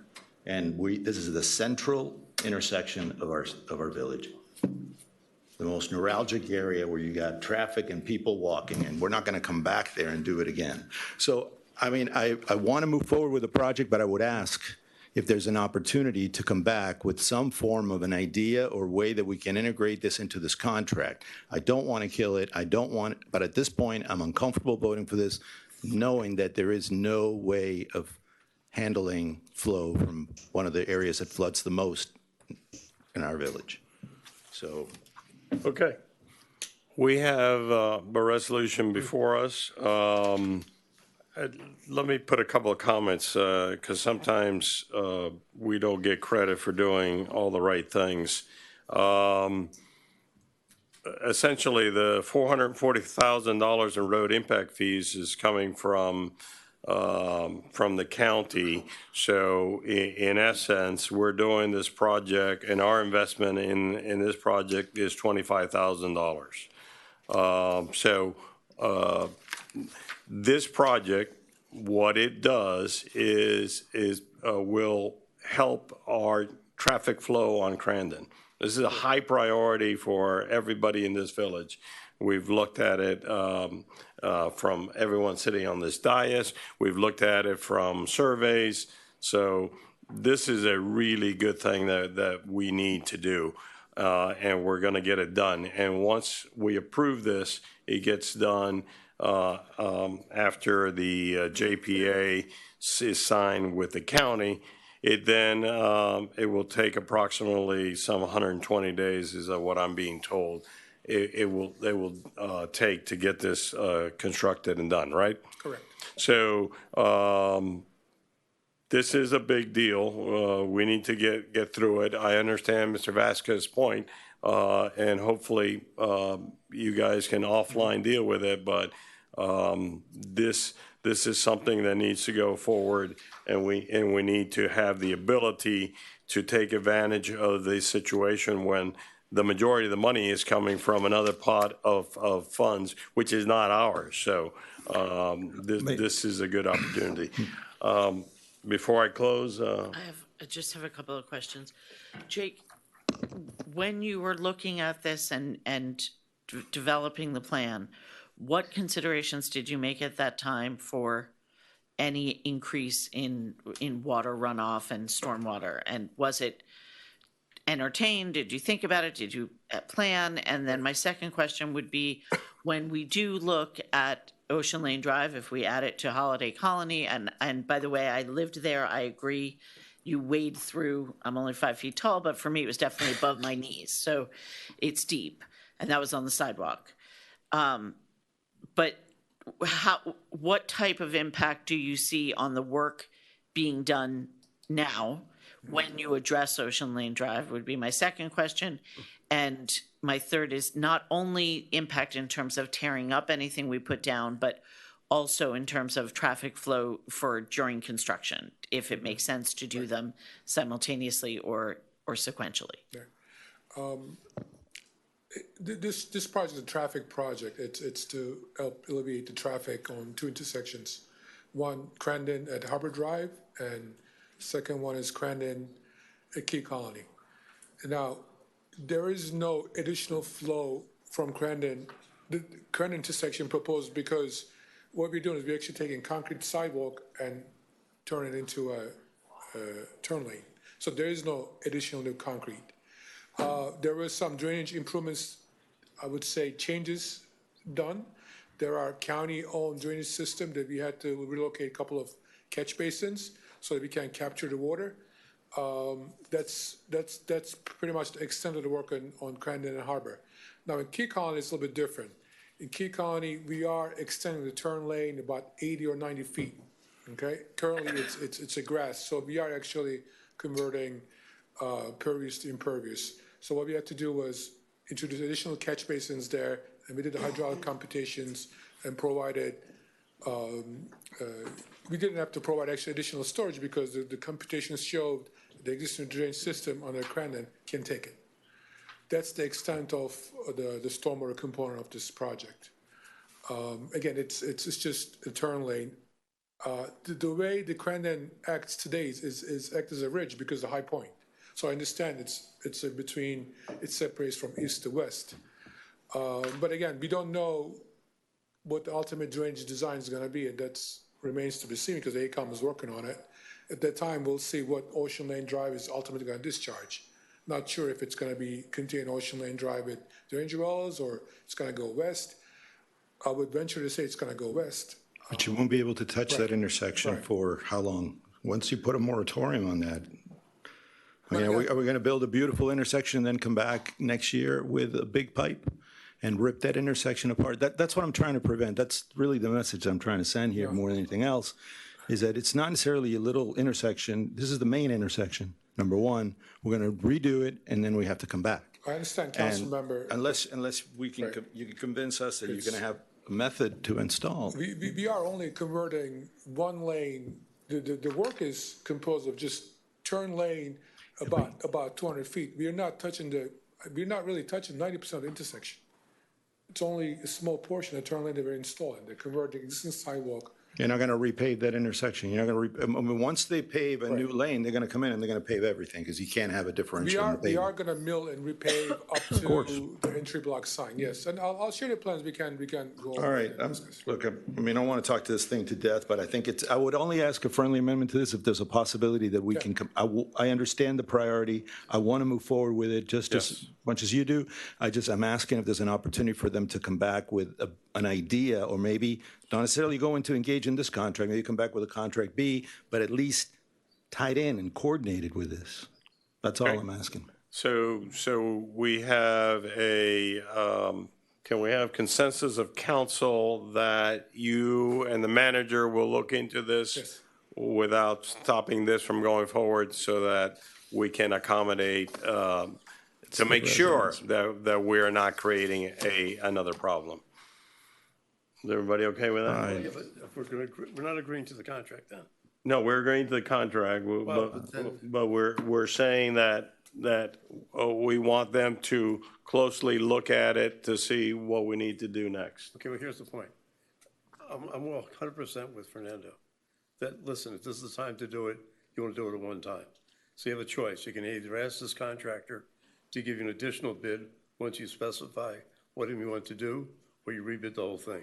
Obviously, you want to go forward, you ask him for an additional add-on. So is that what we're going to authorize then? We don't need to do let me just, quick question to further clarify. What I'm talking about is not necessarily doing the drainage for Ocean Lane Drive.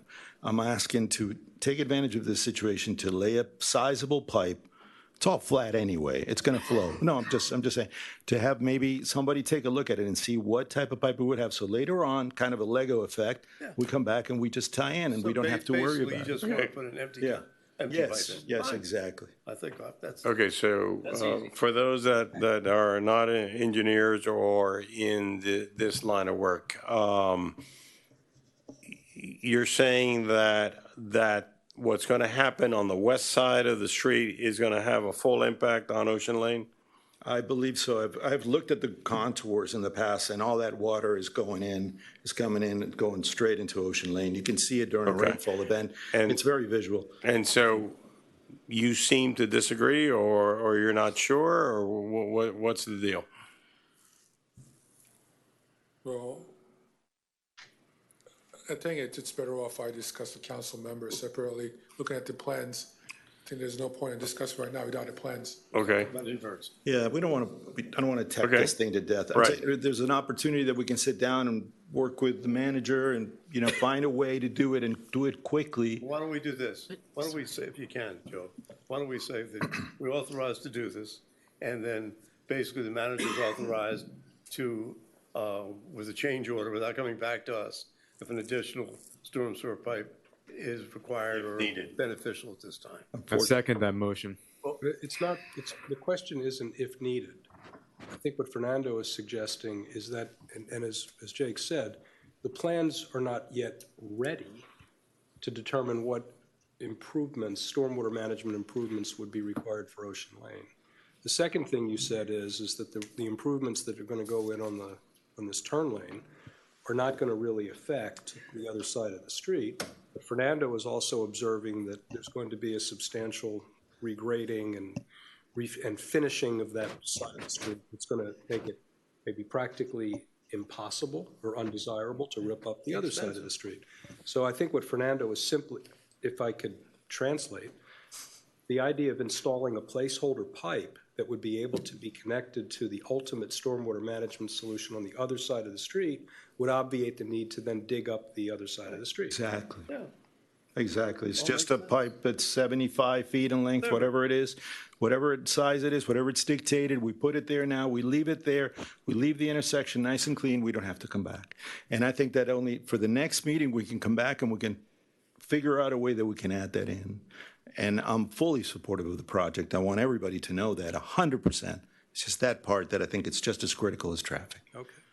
So, Mr. Mayor, so a couple things I want to take in consideration for folks to take in consideration here. I don't think we know yet, what that pipe would be, where that pipe would come from, and then what the capacity would be. I don't disagree that at some point it will be needed. I don't think we're at that point as we've gone through our assessment, number one. Obviously, we can have that conversation. But number two, one of the nice things about other people's money is we don't pay for it. One of the other things about other people's money, there's restrictions to it. This is clearly and only a mobility project. Everything we do has to be approved by the county through this JPA. And in fact, exactly what % of small businesses we can and cannot use at which portion of the project. This would be a very interesting attempt to figure out how to put an additional, and this, an additional portion of the construction into it. What I don't want us to do is lose this money. That's the last thing we want to do is lose this money. We've been talking about traffic at our entrance to our village for a long, long time. We've done a lot of work to get here. Not saying that flooding is important. It's very important. But I also think here's our opportunity to address flooding. Or, excuse me, traffic. I don't know. I mean, Okay. Yep. Well, I already stated what I thought, so. So the outcome that we just coalesced around, I think, is a kind of something in the nature of a best efforts undertaking to anticipate a solution that will ultimately serve Ocean Lane at a time when the opportunity to do something, a pipe or something, might anticipate a later need in an effective way. But what you just said is that's not going to fall within this contract. It cannot fall within the JPA. Well, You can adjust the JPA, but we would have to pay for that. It's not, I mean, the JPA is going to just keep you on just the basic requirements. Anything beyond that can be amplified, from what I understand. So, Hold on. I had Ms. McCormick. It's okay. Okay. Yeah, I suggest we approve the contract as it is. In the meantime, since we don't screw up, as Steve said, with the funding and everything else, the pipe can't be that expensive. We know what we have. At that point, if we want to do it, we pay for the pipe and put it in. Okay. but are we going to do it? If it makes sense, when you guys Because get together. if I say yes today and I agree to this, are we going to come back and I'm Listen, going what I'm saying to you is this. We approve this contract. Mhm. You got to dig up the street, okay? You're going to soon we're going to put the pipe in. You discuss it with Jake, with Steve, whoever else, and we'll agree. Contractor. Fine, we'll put a pipe in. Backhoe goes ahead and puts that pipe in, fills it up. Yeah, but everything after today, everything is a change order. Yep, It's not negotiated I into the understand contract. that, but change order, put a pipe in. is I'm not asking for 1 end month. of the world. I'm asking for 1 month to come back. That's all I'm asking. Okay. We can resolve it. Fine. That's all I'm asking to the Fine. council. What does 1 month of waiting to approve this till you guys have a chance to really sit down, look at it, to talk to the contractor, maybe change the contract? What negative impact could that possibly have, if any? Besides losing more hair about traffic on Cannon Boulevard. You have a full head of hair. But I'm losing a little bit. We will not find out till March 7th until the BCC approves the JPA. So you could we do really have time. give us, so then can we do that? Then I'll commit to work with staff which way possible that we can figure out a way that we can do this. That's all I'm asking. Councilwoman, I just felt 2 hairs just drop. I'll give you some. I want to look like Ed sooner. So this has to come back on February 15th, right? Yeah. Yes, we need to be ahead of the county. We need to be ready when that is approved. I really appreciate this. Thank you so much. I think it's going to be great for the public soon. Okay. So for the record, it's deferred till February 15th. Okay. Thank you. We really got to work Yes, sir. hard. Yes, ma'am. Okay? Yes, This ma'am. has got to get done. We will be back next month. We can't Ellie. afford to lose this kind of money, and we can't afford to lose the opportunity to do one of the major things we need to do, and that's improve our traffic flow on Crandon Boulevard. Mayor, can we just have a motion to the effect of the deferral? So it's on the record. I move. Second. Do we need language for that deferral? We have it just to the 15th of February. Okay. We need a vote? All those in favor? Aye. Aye. Opposed? Opposed? Motion. Opposed? Yes. All right, motion carries. Okay. 10B? Yes. The next item is a capital project authorizing resolution of the Village Council of the Village of Key Biscayne, Florida, selecting highway stripping Inc. for the Crandon Boulevard Green Bicycle Lane and miscellaneous pavement markings project in an amount not to exceed $170,582, providing for authorization and providing for an effective date. Moved. Second. Moved to second, and the item is before us. Any questions on this one? Mr. Kaplan? Why limit just to the alternative bid? I was just curious. Due to budgetary reasons. Sorry? Budget. Budget. Elaborate, please. We only funded, so this project has $100,000 from FDOT. It's actually, it was a 2019 legislative process. They gave us $100,000 that we've been extending. Initially, this was a full-on green bike lane, both sides of Crandon. But due to extreme increase in the paint prices, as you could tell from the bids, it went above and beyond the initial estimates that we had. We did not want to lose $100,000 if we wanted to do this project because we believe that it adds a lot of value and protection and safety to residents. So we came up with the alternative bid, which is only on conflict points. So you have the green bike lane and skipping lines where motorists and bicyclists in conflict. So those are locations that the beginning of the green bike lane. This project also includes pavement markings throughout the Crandon Boulevard too. Some of the faded ones, the crosswalks, and a solid white line at the edge. So this year's CIP, we only have, I believe, Colleen, right here, $100,000. So total $200,000 budget, inclusive of $100,000 grant from the state. As things stand, the pricing is subject to what is effectively a monopoly on the. Pretty much, yeah. Okay. Everybody clear on what we're doing? Just one question. Yes. I'm sure that I know the answer, but I want to ask it anyway. The striping of crosswalks that need to be repaired or refreshed, we're not going to paint ones that we're ultimately going to pull out, right? Like the Crandon plan calls for the removal of some to increase safety. Are we going to paint those? We are painting all of them, and because we have not decided what the final destiny of Crandon in terms of removal of crosswalks. I don't think we are removing them. I think we are keeping them all. That's what the study and engineers suggested. They say keep them? Keep it, yeah. Okay. And because first they said take them out. Right. But then the 30% design that the council authorized the last meeting that we're going to do a comprehensive analysis study of Crandon. That's actually ultimately going to tell us what to do. And a lot of them going to change. But that some years that actually before that happens actually. So in the meantime. So it's worth doing it now. Yes. Okay. And we get the economies of scale because the company we're selecting is a specialty company just doing striping, and this is a discounted price. Okay, thank you. Jake, sorry, through the chair. Just quick question on the green of the bicycle lanes. Does that include some kind of reflectors or anything on the lines that are being painted next to the green lanes? Do we have any detail on what that looks like? Reflectors, the pavement, they call it green pattern pavement. It's reflective itself, but there is no physical plastic reflectors that you usually see. We don't have that, no. Sometimes those serve as a deterrent from vehicles to sway into the bike lane because they start to make some kind of noise or bumping motion. None of that is included in that? Those are not included, sir, no. Okay.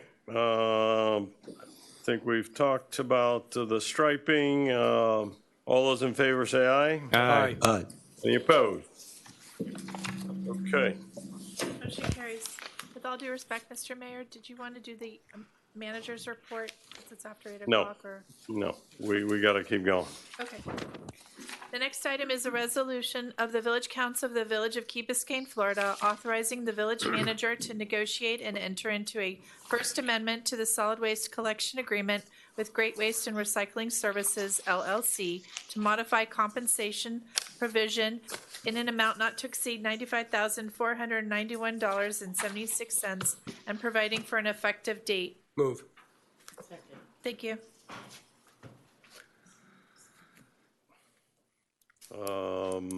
Let's wait till we get those two back. Can we just recess for a biological break?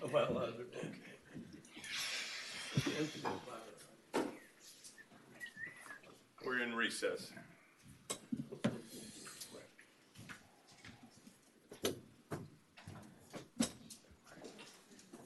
Are these for council? Oh, you left it. Okay, we'll get other. Now I feel like I should have asked for one. I know when you. I don't want one. Disposable. I know.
A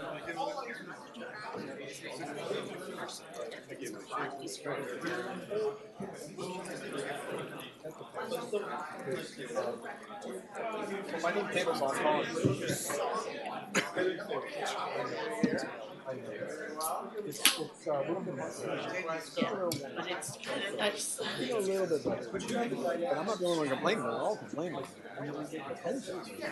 I was like, why are my hands moving? Oh,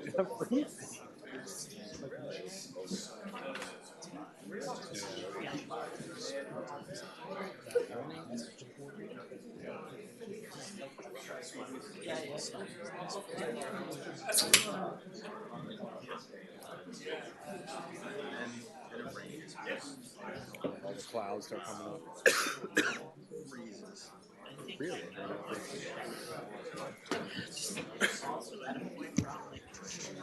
Come see. Come Okay.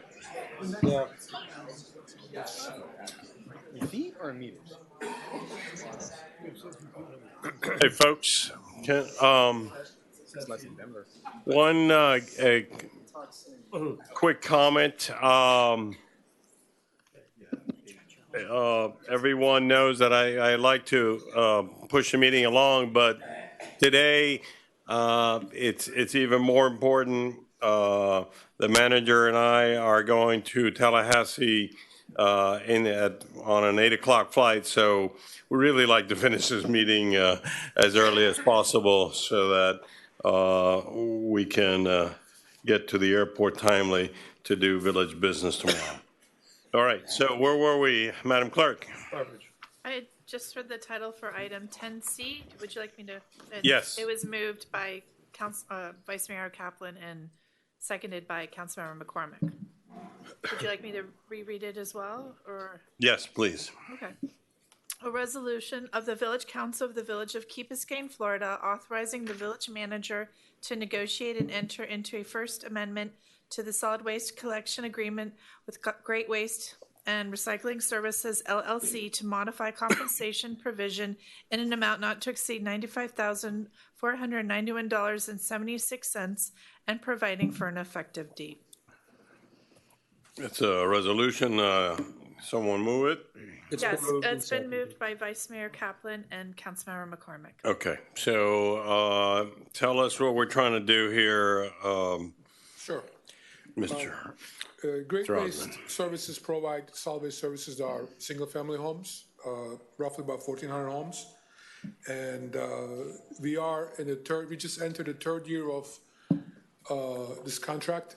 It was procured for 3-1-1, 3-year initial term, and we have 2 one-year renewal options.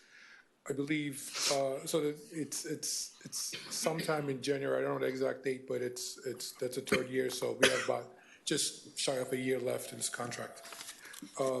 At the request of the contractor, in our review, there's an increase that was requested. Initially, it was about 19% increase from the contractor to their services, and we negotiated to 9.1% increase, mostly due to tipping fees that was increased and the fuel cost.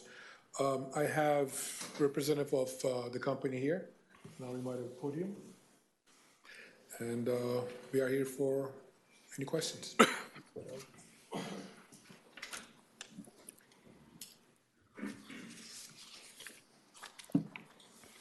Hey, Mr. Mayor, we asked and he so graciously said he would come. Carlo, who's the owner of the company, is also here and be willing to answer some questions as well.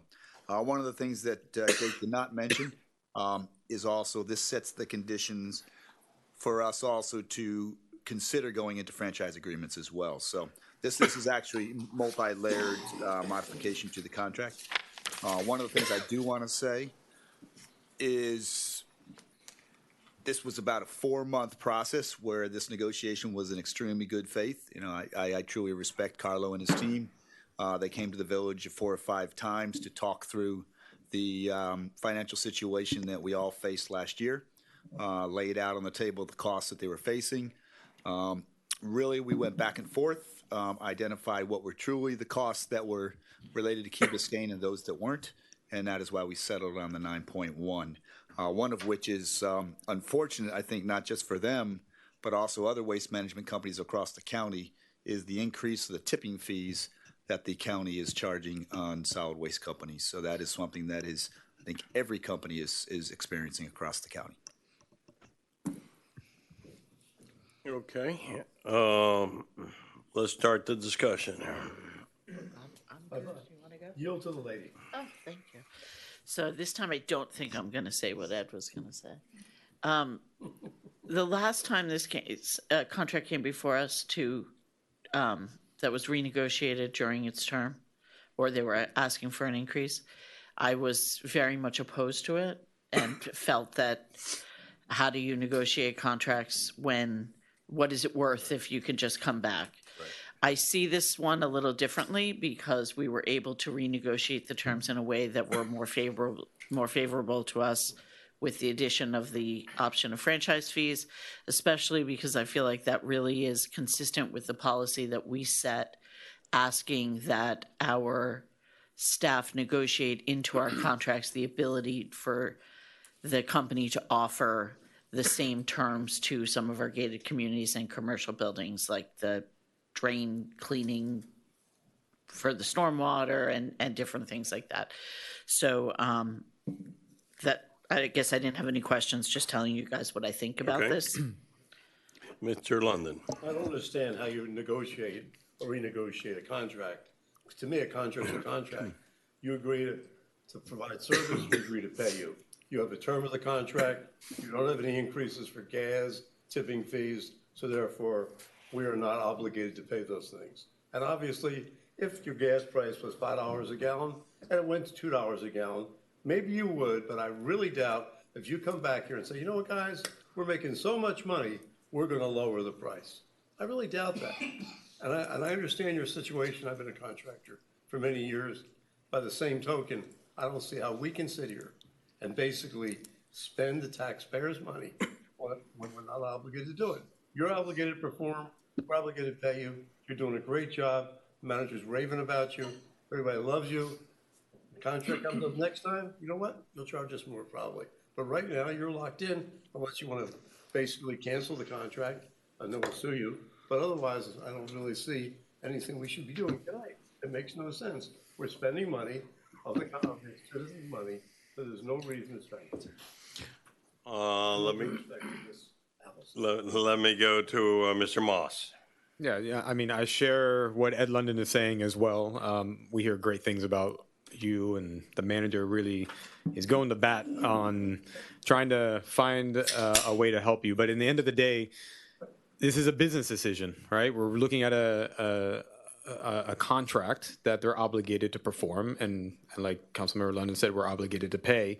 And I think that last time you brought this, I asked, well, if we're going to open this up and negotiate it, what are we receiving for doing that? And there really wasn't much, anything. I still don't understand what the franchise negotiation is, because in 10 months, our contract is up. We can then open up the franchise anyways on our own. So that, for me, is not really giving us anything. Actually, I see it as more as giving it, open that up for our vendor, because that opens up a much bigger set of business. So I don't see what we're getting with that. But I don't know if you've mentioned this, but I was told that the real negotiation is trying to cap the year 4 and year 5, if we continue doing business with them, at not being able to increase over 4%. And I thought that is where the real negotiation is. So I did ask for our staff to, worst case scenario, what would that look like if we decide not to adjust the 9.1% or 9.9%? 9.9% right now, and then have it where the next 2 contracts can be adjusted up whatever price they want to adjust it, with a limit of us deciding to go out to rebid if it's too high, versus saying, hey, we want to do 2 more years of business with you, but you can't go higher than 4%, period, right? And I want to make sure that is that the CPI? Can they add more on top of that 4%, or it's 4%? That's the total increase that could go in those 2 years. Is that what we're asking? Based on the contract modifications we're recommending, we would cap it at 4%. Yeah, they can't add like tipping fees on top of the 4% and other things. It's just 4%. Correct. So I think that we have to say, okay, what's in the best interest for us and our residents in the long term of the 3 years, is it worth capping that 4% in the next 2 years versus, and making their adjustment now versus saying, no, fulfill your obligations and then come back to us with whatever increase? It's very difficult to figure out what that number is going to be. I asked them to put it in dollars terms, but it's really difficult because it's in fluctuation. But at worst case scenario, I said, okay, let's back that out. So let's say that we do this deal today at 4%. What would be the same increase at worst case scenario if the next 2 years went up, and it would be a 9%. That was what they're telling me would be basically equal on each side. So we would have to say, okay, that year 4 and year 5, if we think it's going to be higher than 9%, then this is a better deal for us. If we think it's going to be lower, then I would just fulfill the contract. So I think we would have to, it's a guessing game at this point. What is better, to lock ourselves in or just fulfill it and we move on? Hold on, I have Mr. Kaplan. I will tip my hand. Oh. I will be supporting this. I had a similar spiel when the last occasion came up. In my opinion, in the world of commerce, things are just not quite so black and white as Mr. London would suggest, or Mr. Moss would suggest. Contracts are sacrosanct, in fact, but parties to contracts sometimes decide to reopen them when circumstances change. I think that that's partly in recognition among practical people that a contract that doesn't work for one party because of changed circumstances is very likely ultimately not to work for both parties. That happens. So this is completely discretionary in the part of contracting counterparties, but very often people open up what is closed in terms of a settled contractual relationship because things change and because it's equitable and fair and prudent and anticipatory of a better, fuller, lasting relationship that actually works very well to do so. So that's why I will be supporting this. Anybody else before we go to a second round? Mr. London. Fred, you said 4%. What you're really saying is basically 13%, 17%, and 21%, aren't you?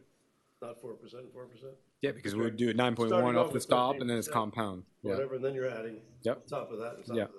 And that would be equal to not doing 0% right now and then going 9%, basically.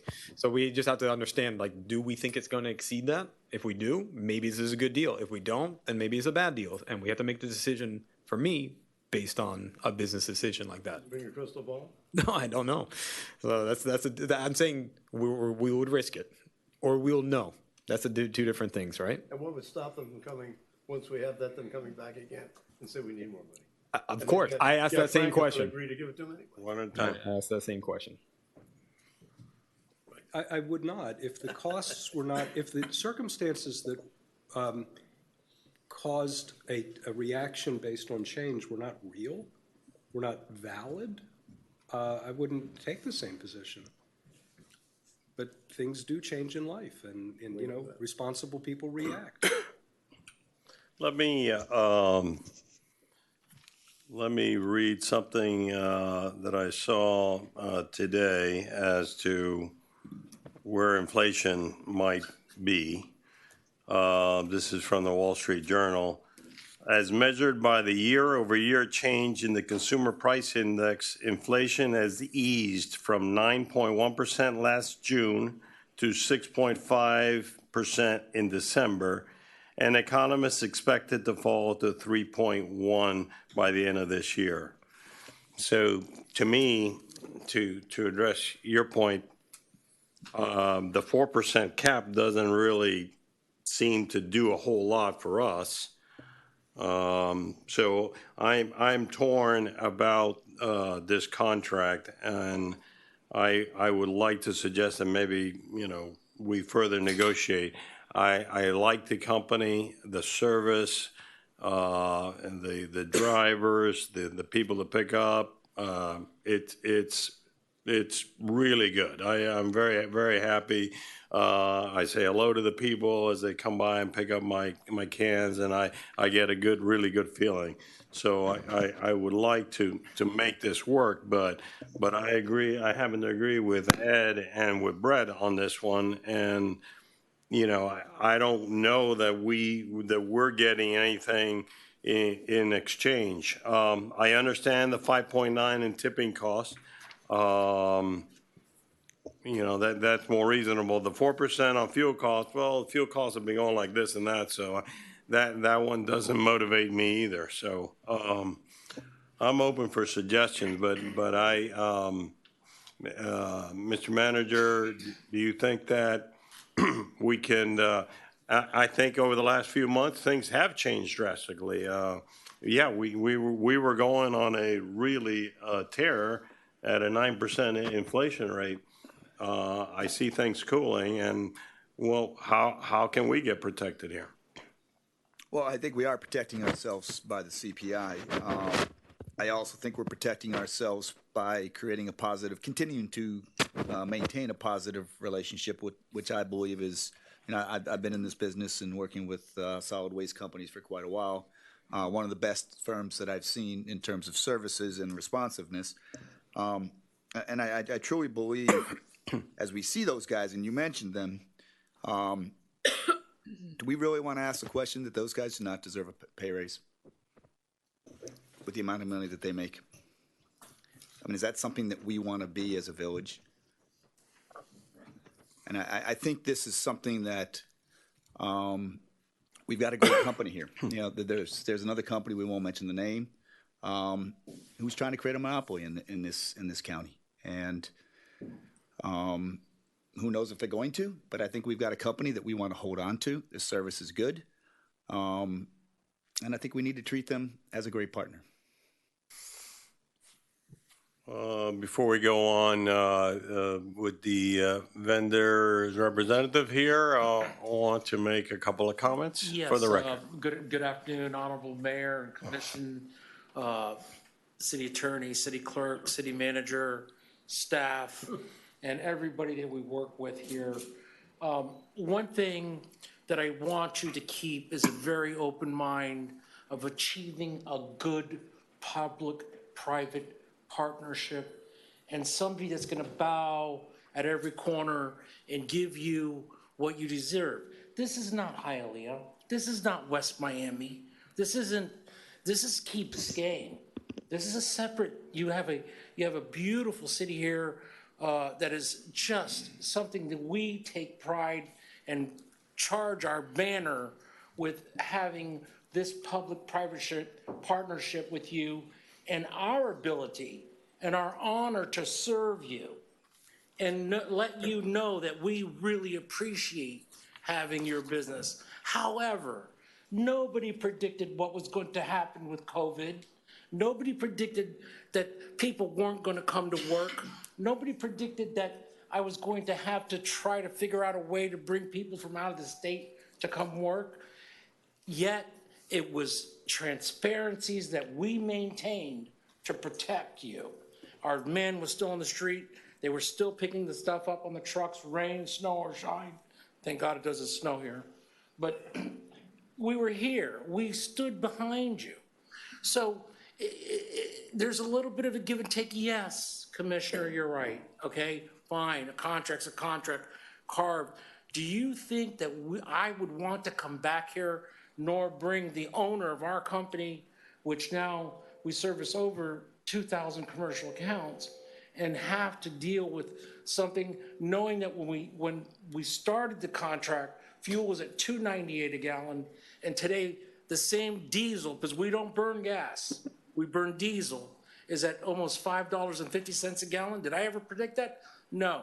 Did I ever predict that we were going to be in a situation where labor costs have gone up over 40%? No. I know it's not your problem. However, when you come to the table and you've got people that appreciate you and people that take their jobs seriously as such as solid waste workers, which we're not doctors, we're not lawyers, We're just good old hardworking guys that go out there and make it happen and do a good job for you. That's what's creating a good public-private partnership. That's where city and government come together with private industry, and we're able to pass those cost savings on to you. At the same time, we are truly a boutique company. There's no doubt. That's why the Miami-Dade County School Board just hired us. They had another vendor. They got rid of them. We do all 450 public institutions now. But they did that because they wanted good service. They wanted people they could count on. They wanted people that when you call, answers the phone. You're not going to get people from out of the state answering, this is something we want you to know. We appreciate you. We have tried so hard not to come here and we feel we've been very modest. Many of you are businessmen in the industry and have businesses and women and understand that we're challenged. The business owners of today, including the owner of our company here, our management team has over 150 years. I come from Wall Street companies, and they just don't do what we do for you. So you need to understand that when you want a good public-private partnership, and you're not dealing with a Wall Street company in Maine, you're dealing with a Dade County company, Dade County born and raised owners. I'm a product of the Dade County School Board, Miami-Dade College. So we want you to know that, and I think that's the value that we bring to the table. Is a $95,000 contract going to make a difference? No. It's what is the residents of Key Biscayne going to get? They're getting a boutique hauler. They're getting all brand new equipment. They're getting friendly employees who care and say thank you, and customer service unmatched in the industry. And I can answer any questions for you want. I can only come here with my leaf and say, listen, we're trying. We didn't expect what post-COVID was going to do to us as a privately owned company. We just didn't expect that. We didn't surmise what we were going to be challenged with over the last year. And yes, Mayor, the CPA may fall. However, Dade County is going to continue forward. Dade County passed theirs. They passed the CPI on to all the taxpayers of Dade County because I live in a Dade County house, and my garbage went up, and so it's not one issue. It's a lot, and we come to you with our olive branch and say, listen, you got some guys who care. You're happy with our service, and there's nothing better than achieving what you're achieving with us here in this city. And I got to be honest with you, the staff has beat us up and down, and we've tried to tell them, listen, we'll show you the costs, and we'll show them to you on paper, and we've come to a simple resolution, and we feel it's very, very modest. Appreciate your comments. Another question. You all have researched what's going on at Miami Beach, what's going on at some of the other places that have a similar situation, Pinecrest or South Miami. Jake. Yes, Mayor. There are several municipalities increase their contract. I'll have Carlo. Yeah, talk about that. sorry? The increases for the other municipalities. Across the board. My name is Carlo Piccinone. I'm the owner of the company. It's something that Willie didn't elaborate on. I'll get to your question, but we have been going through the increases since the beginning of the year. So when you get to here and you say, well, it looks like it's going to be 3.1% going forward, the damage has already been done. Guys that I was paying $150 a day to work, I'm paying $200 a day to work. This contract here, I budgeted the guys at $140. The driver is making $200. So, these are things that ain't gonna go away. Just like you're saying that I'm not gonna come back to you and say, hey, my price went down. and I'm gonna take my price down, my workers ain't coming back to me and saying, hey, I'll take a cut in pay, right?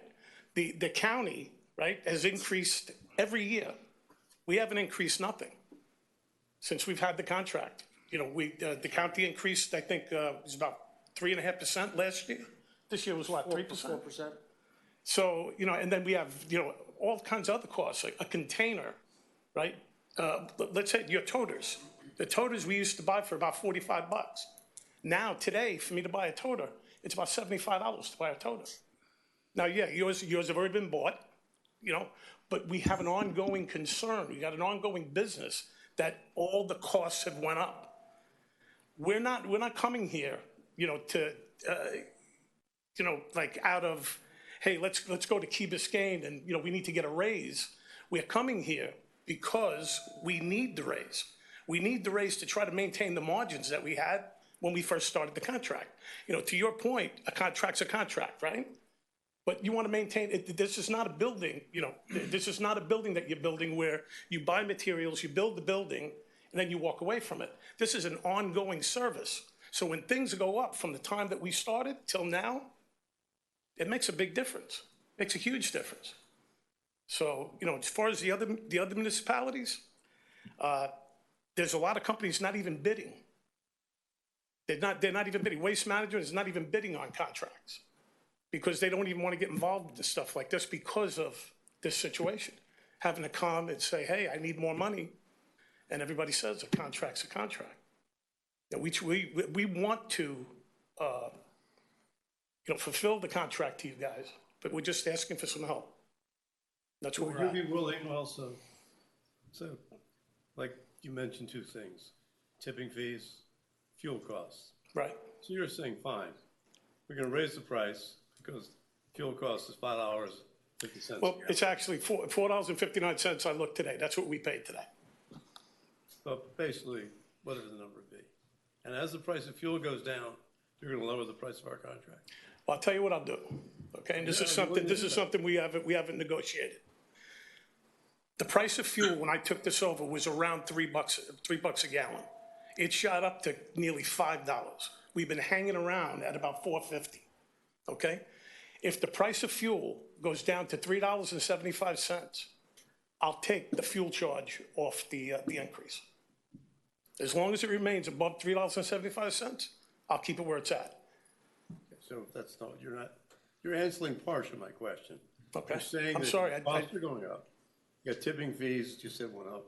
You got fuel. Well, let's assume tipping fees aren't going to change much, but so the fuel. Tipping fees aren't going to change. Well, oh, yes, they will. But you're going to build that into your next contract. But as far as the fuel goes, you said it goes up and down. So therefore, it goes up and down. You know what percentage of cost fuel is. So you're willing to then say, fine, if in fact you're basing it at $4.59 or whatever number it is, if it goes to $4.40, we pay less. Well, forget about $3.75. Whatever it is, we adjust it accordingly. And what's going to happen for the 9 months that we've been suffering with this increase in fuel? So you're now saying you operated for 9 months. Now you're coming in and say, give me a raise for the 9 months I did the work, but pay me because things are bad, right? That's not really what I'm saying. No, because now we're talking about going forward. But exactly, but I don't have the increase. If I had the increase, well, then we can do something like that. If I had the increase going forward, that's why I'm saying the number at $3.75. And I'm not just throwing that out there. What I'm looking at is the split between the CPI and the fuel charge. I could take the fuel charge off. I could live with the 4 point whatever it was. So I mean, it's not like I'm just throwing numbers out at you. I understand, but. And we want you guys to be happy. I mean, we don't want to come in here and, you know, you guys vote and say, well, give them the money and, you know. Contract's a contract. Huh? When I give a contract out, I expect to pay and I expect you to provide. And we have. We have. Like I say, and you've done a good job. No doubt about it.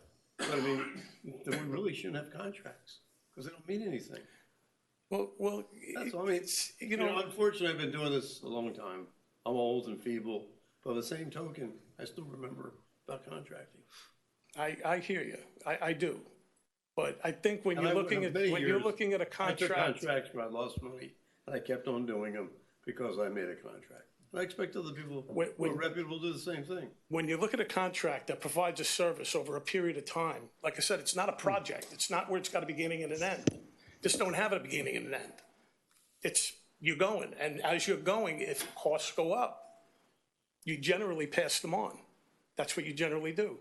Guys like Waste Management, who the manager I don't think wants to name by name, okay, they've ruined the market when it comes to dealing with municipalities.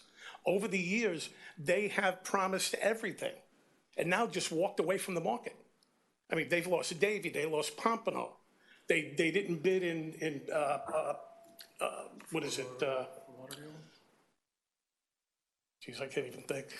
In Hollywood, what is it? Pembroke Pines. They didn't bid in Pembroke Pines. These are huge contracts, multi-million-dollar contracts. They just walked away from them. Why? Because they can't live with the rules that they set.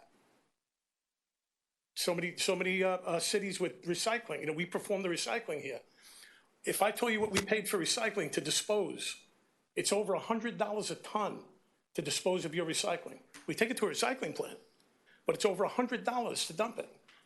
There's cities in Broward County that have discontinued their recycling service. When Willie talks about a boutique company, I would never do that. I would never do that to you guys. You're going to continue to recycle. We'll continue to recycle. We'll continue to pick it up. I mean, I'm not sure what more I can say except that we do need the increase.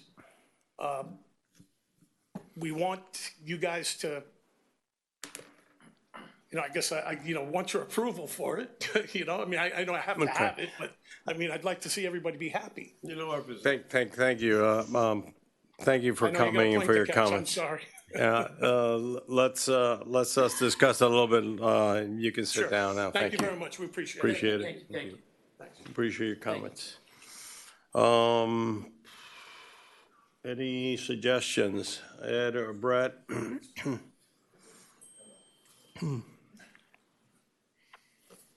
You know, if you want to bake in the fuel contingency that the gentleman just mentioned. Not sure what the economic effect of that would be, but it sets a floor. Or it actually sets an undo on an increase on that component of cost.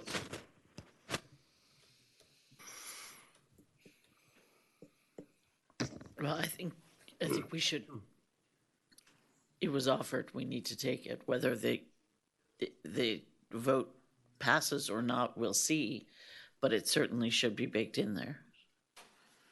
Okay, how do we do that, Mr. Friedman?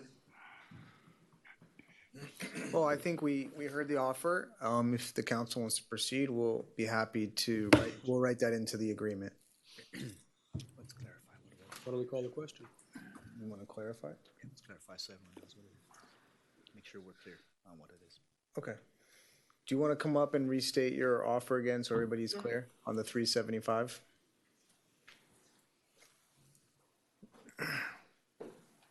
So to reiterate, we would continue with the fuel fee as long as the price of fuel remains above $3.75. If it drops below, then we will take the portion of the increase off. What percentage is fuel of your costs? What percentage is fuel of my cost? About 25%.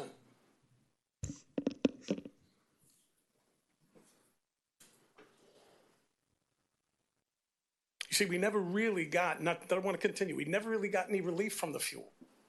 See, gasoline went down, but not fuel. So, like I said, I'm willing to do that. I'm willing to do that so everybody smiles and approves of it. So the clarification that you just Does that do it for put you, out Mr. Friedman? was not diesel, was gasoline? I'm sorry? No, he said he only uses No, diesel. what I'm saying, we never got any relief because we use diesel. Gasoline has went down. I mean, it's went down a lot, but diesel's not went anywhere. Got it. That's, But when you're speaking in terms of price of fuel, you're talking about the price of fuel for diesel. I'm talking about the price of fuel for diesel. For diesel. Is the title. Diesel fuel. So, 3.75. And the benchmark at 375. Mayor, Yes. just a question of how that works. Hold on, Ed. No, I'm trying to understand how that works. You're charging this on a monthly basis, a daily basis? When does that fuel charge get knocked off, or the whole rest of the contract? The whole percentage, that there's two components to the increase. I don't know what the fuel. But I'm just saying that the fuel price is going up and down every single day. Would have to sustain. Have to for a period of time. sustain Yeah. over how much period of time before that would be? Maybe a quarter. Okay. I have a compromise. Cool. Okay. But wait a minute, we have that part down? You guys are good with that? Yes. Yes. Okay, Ed? My compromise would be this. For every penny the fuel goes below $4.59, we basically lower by a quarter. In other words, if it goes down a penny, we get a quarter of a penny, since it's 25% of your cost. You're talking about the cost. Other than that, if we give them anything else, we're going ahead and spending money we don't have to. This is a compromise to help you out, but not to really penalize the taxpayers. And you can do that on a monthly basis. Whatever the average fuel cost is per month per gallon, you just adjust it and give us the bill. Staff, do you understand the proposal? Councilmember, could you repeat that again, just so we're all clear? Basically, on a monthly basis, they give their average fuel cost. It's based on $4.59 a gallon. If it goes up above $4.59, we basically give them a quarter cent. If it goes down, it's a quarter cent. When I say quarter cent, 25% of the cost, because they're saying that's what their cost is. 25% is fuel. On a monthly basis? Sorry? On an average monthly basis? Yeah. That could be pretty complicated, number one. Well, no, you're paying fuel, each month, you're buying fuel wholesale. So you're I getting, buy fuel on a daily basis, yeah. but aren't you buying by the tank load? We actually fuel up we fuel up at a station. Okay, my point Not a is, station, but it's at like the end of the month, you get so many thousand gallons of fuel, it costs so much. It knows what it costs you per gallon. And then you look at that versus the $4.59, and you adjust it accordingly. We get 25% of the savings, or we pay 25% up if it goes up the price. The basis of what I offered, though, was I know taken what into you offered. consideration. I'm trying to give you a compromise. No, I hear your compromise. I mean, Also, I didn't plan cancel on, completely. negotiating in the chambers, Yeah. But it's that it doesn't, the basis of my compromise or my offer was taken into consideration all the time that we've paid the fuel. So when the fuel goes back down, and it's considerably more, it's 75 cents more than what we were paying. And now what we'd be doing is reducing every month. You're missing the point. No, I'm saying we're heard going you. to give you X amount of percentage now. Right. But that percentage can be reduced or increased depending on what happens to fuel prices. Okay, let's do something, because I agree with our friend here. We shouldn't be negotiating here in public. I move to defer the item and have the manager and the vendor get together and entertain Ed's proposal and see if that's a practical way that we can bring this contract back and have good approval here. Can I have a second on that motion? Second. Okay, any discussion on what I'm proposing here? I think it's an interesting concept, and I think it would be good if we applied it, because with the variable price of fuel. Okay. But you said, what if you just said something, you mentioned something about the fact that when it goes down, you mentioned that. What I was saying is that this is an ongoing thing. This is not a project. We don't build a project and pay so much for fuel. So we have already paid all of this going forward. We have already paid the increase in price of fuel. You paid it for what period of time? From what period of time? Probably from, I don't know, when did it start going up? January? So can we February? do it, can I add a friendly amendment to your thing? Can we do it every time they pay for it, we revisit it? I mean. No, you're not following me. I'm talking about the increase in fuel that we've paid. Right. Over that period of time. We need to try to recoup some of it. Why don't we come back?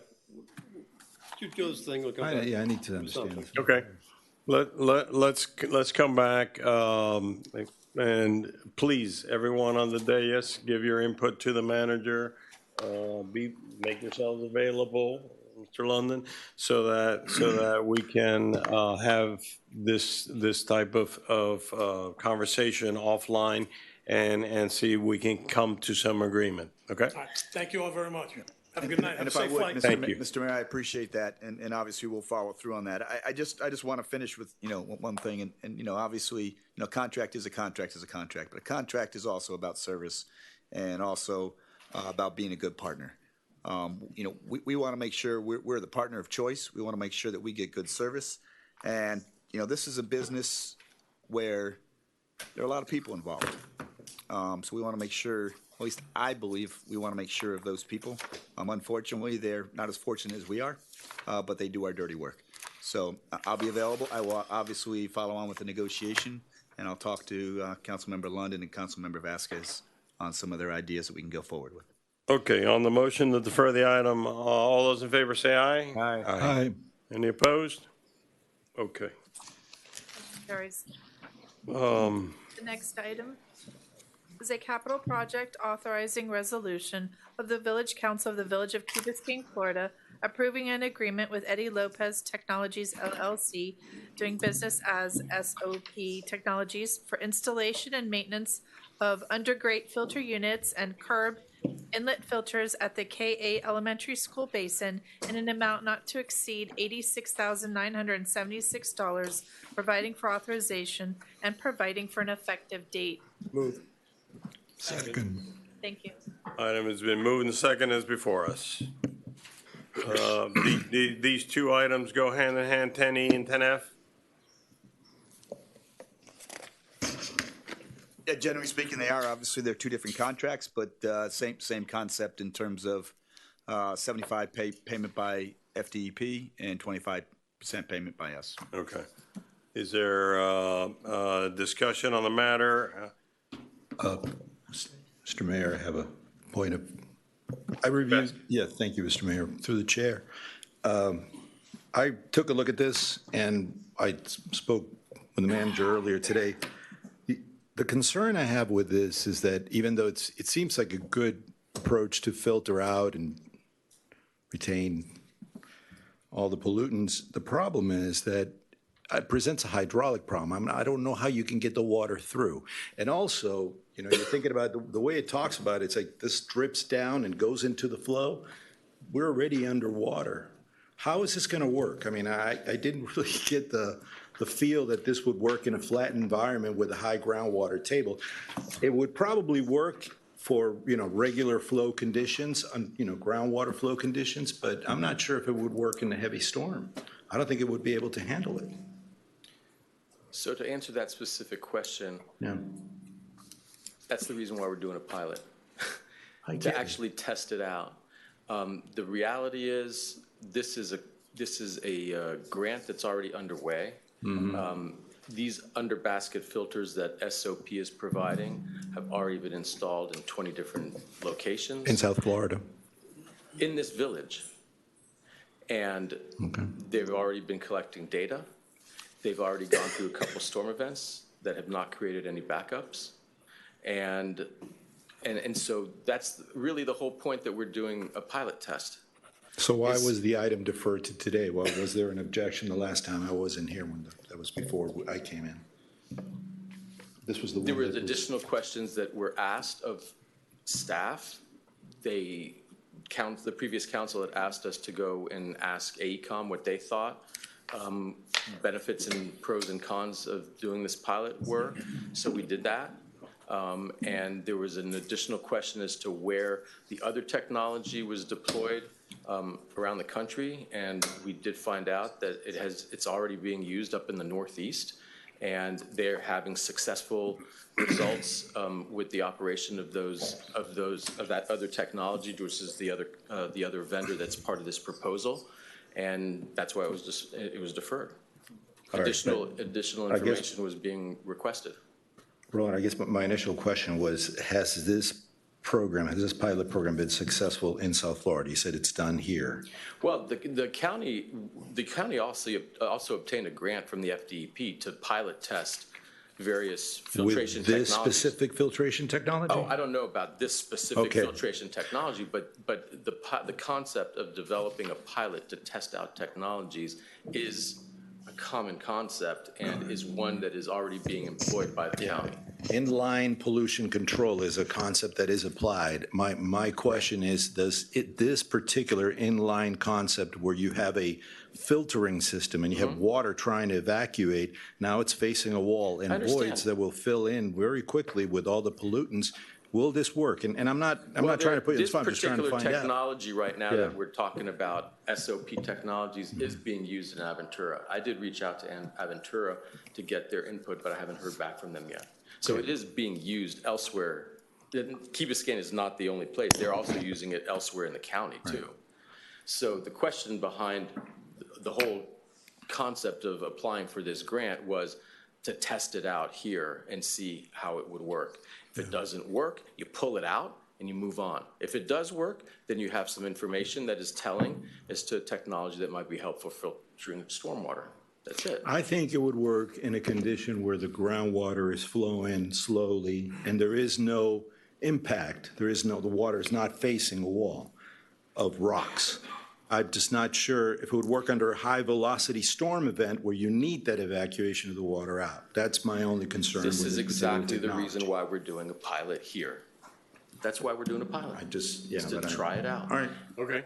Mr. Moss. Yeah, so, I've been very vocal about this in the last meeting, and one of the reasons I think Ed, you suggested it to be deferred to get AECom to look at it. Yeah, I just want to give him a little bit of historical of this, but my biggest concern is that, I understand the pilot program. I understand what it is. And in the end of the day, it's somewhat of a research development way of testing something out, getting actual numbers, looking at the data, comparing it to other people who've tested it, looking at their data, putting this all together. And the state is very interested in helping these companies develop. And we would be interested in it too, because we're interested in pollution control. The problem that I have is that, and my biggest concern is what you brought up, is the restriction of water going through as it is here today. I still am a firm believer, I have not spoken to the companies, that if we ask them to install a few of these and let a couple big rain events occur so that we can witness with our own eyes whether this thing even is something that we can implement here, because if it does restrict the water and it doesn't work, what's the point in starting to test the pollution controls and all this other stuff that we're going to have if it's something that we're not even going to use? And this is a $220,000, $60,000 from our pocket. And if it's something we're not going to use, what's the purpose in doing it? Now, I understand that we've already received money from the state, and that's something I think that we need to consider, and that's very important. So what I would suggest as somewhere in the middle, because I feel that the confidence level to me is not high enough to go to the pilot program yet, because I want to make sure that this is not a restriction flow issue that we're going to have, is to ask these companies to install a few on their cost to show us it works. It's like when someone comes to sell you the vacuum, you want them to come and actually show it. Don't just tell us it works and I have all this data. Show me that it works here in my house. If it does, I'll go to the next level and make sure now the pollution side works, because I know that we don't have a problem before that. And then we can go to purchasing these. To address your point, Councilmember Moss. Hold on a minute. Are you done?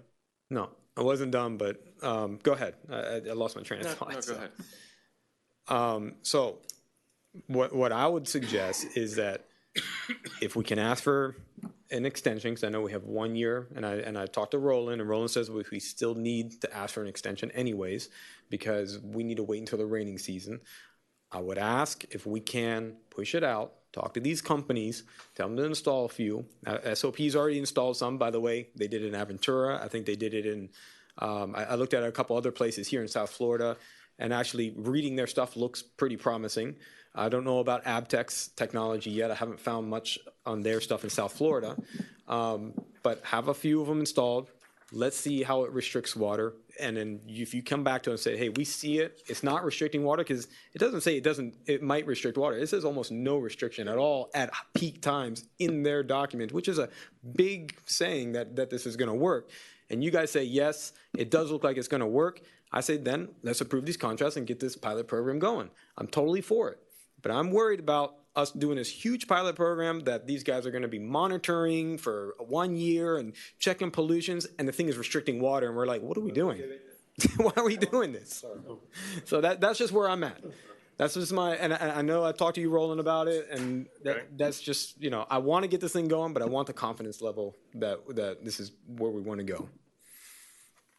Obviously, they have a data sheet which says how fast or what the water is restricted or not restricted. And I guess it depends on the head, how fast it's going to go. I'm assuming that. And so if in fact their data sheet says fine, the flow is fine, there's not a problem, because that's what you're assuming it should be a problem, because any kind of restriction should cause some kind of a problem in restriction the thing. And if they say that, then they should be willing to say, hey, we put it in, no problem. If it doesn't work, fine, we don't pay for it.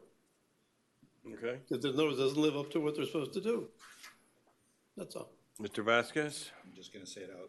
I just don't think it passes the hydraulics straight face test. I mean, to get water out through those little voids, you need pressure. You have no pressure. Well, maybe they're talking about 10 foot. I mean, you have to have enough water to push it out. Now, like I said, I don't mind if it's just for a standard groundwater flow where the water just passes through. But if we're dealing with a high velocity storm event, I don't think we have enough pressure to make sure that it passes through. I could be wrong. You don't think. I understand that. I understand that, and that's why we're testing it out. So I understand where you're coming from, where you don't think that it would work, but we don't know, and therefore we test it out. And if it seems to be creating a problem, you pull it out and you end the test. And that's it. So, do we need 10? It says 10 here. Am I wrong? Is it how many do we intend to put in throughout? Do we need to have some? We intended to do 10 of one technology and 20 of the other. We're mixing two technologies up in this discussion. This particular item right now is specific to SOP Technologies, which is the undergrate filter and the curb inlet grate filter. That's it. 20 locations as part of this pilot. It was an attractive pilot to the state. It's an attractive pilot to the county. Everybody wants to know, okay? And so we submitted it, we got funded, and we're testing it out. You could say, well, your technology supposedly works. We don't really take that at face value. We want to try it out. Here's where we're trying it out. And you try it out, you see how the results come back, and you decide whether it's a applicable thing for this area or not. You could say, oh, well, it's tested in New England. Okay, so if it's tested in New England, it works in New England, then therefore it should work here. But I'm not comfortable with making that leap, so therefore I want to try it out here. That's it. There's no commitment. If we move forward and the results are great, there's no commitment. If we move forward and the results are terrible, there's no commitment. All we're getting is money from the state to try it out and see how well it works. AECOM's position was this could be a valid approach to understanding something that you don't know whether or not it will work here. And you don't know operationally how it will work, and you don't know from a maintenance point of view how it will work. So try it out. That's it.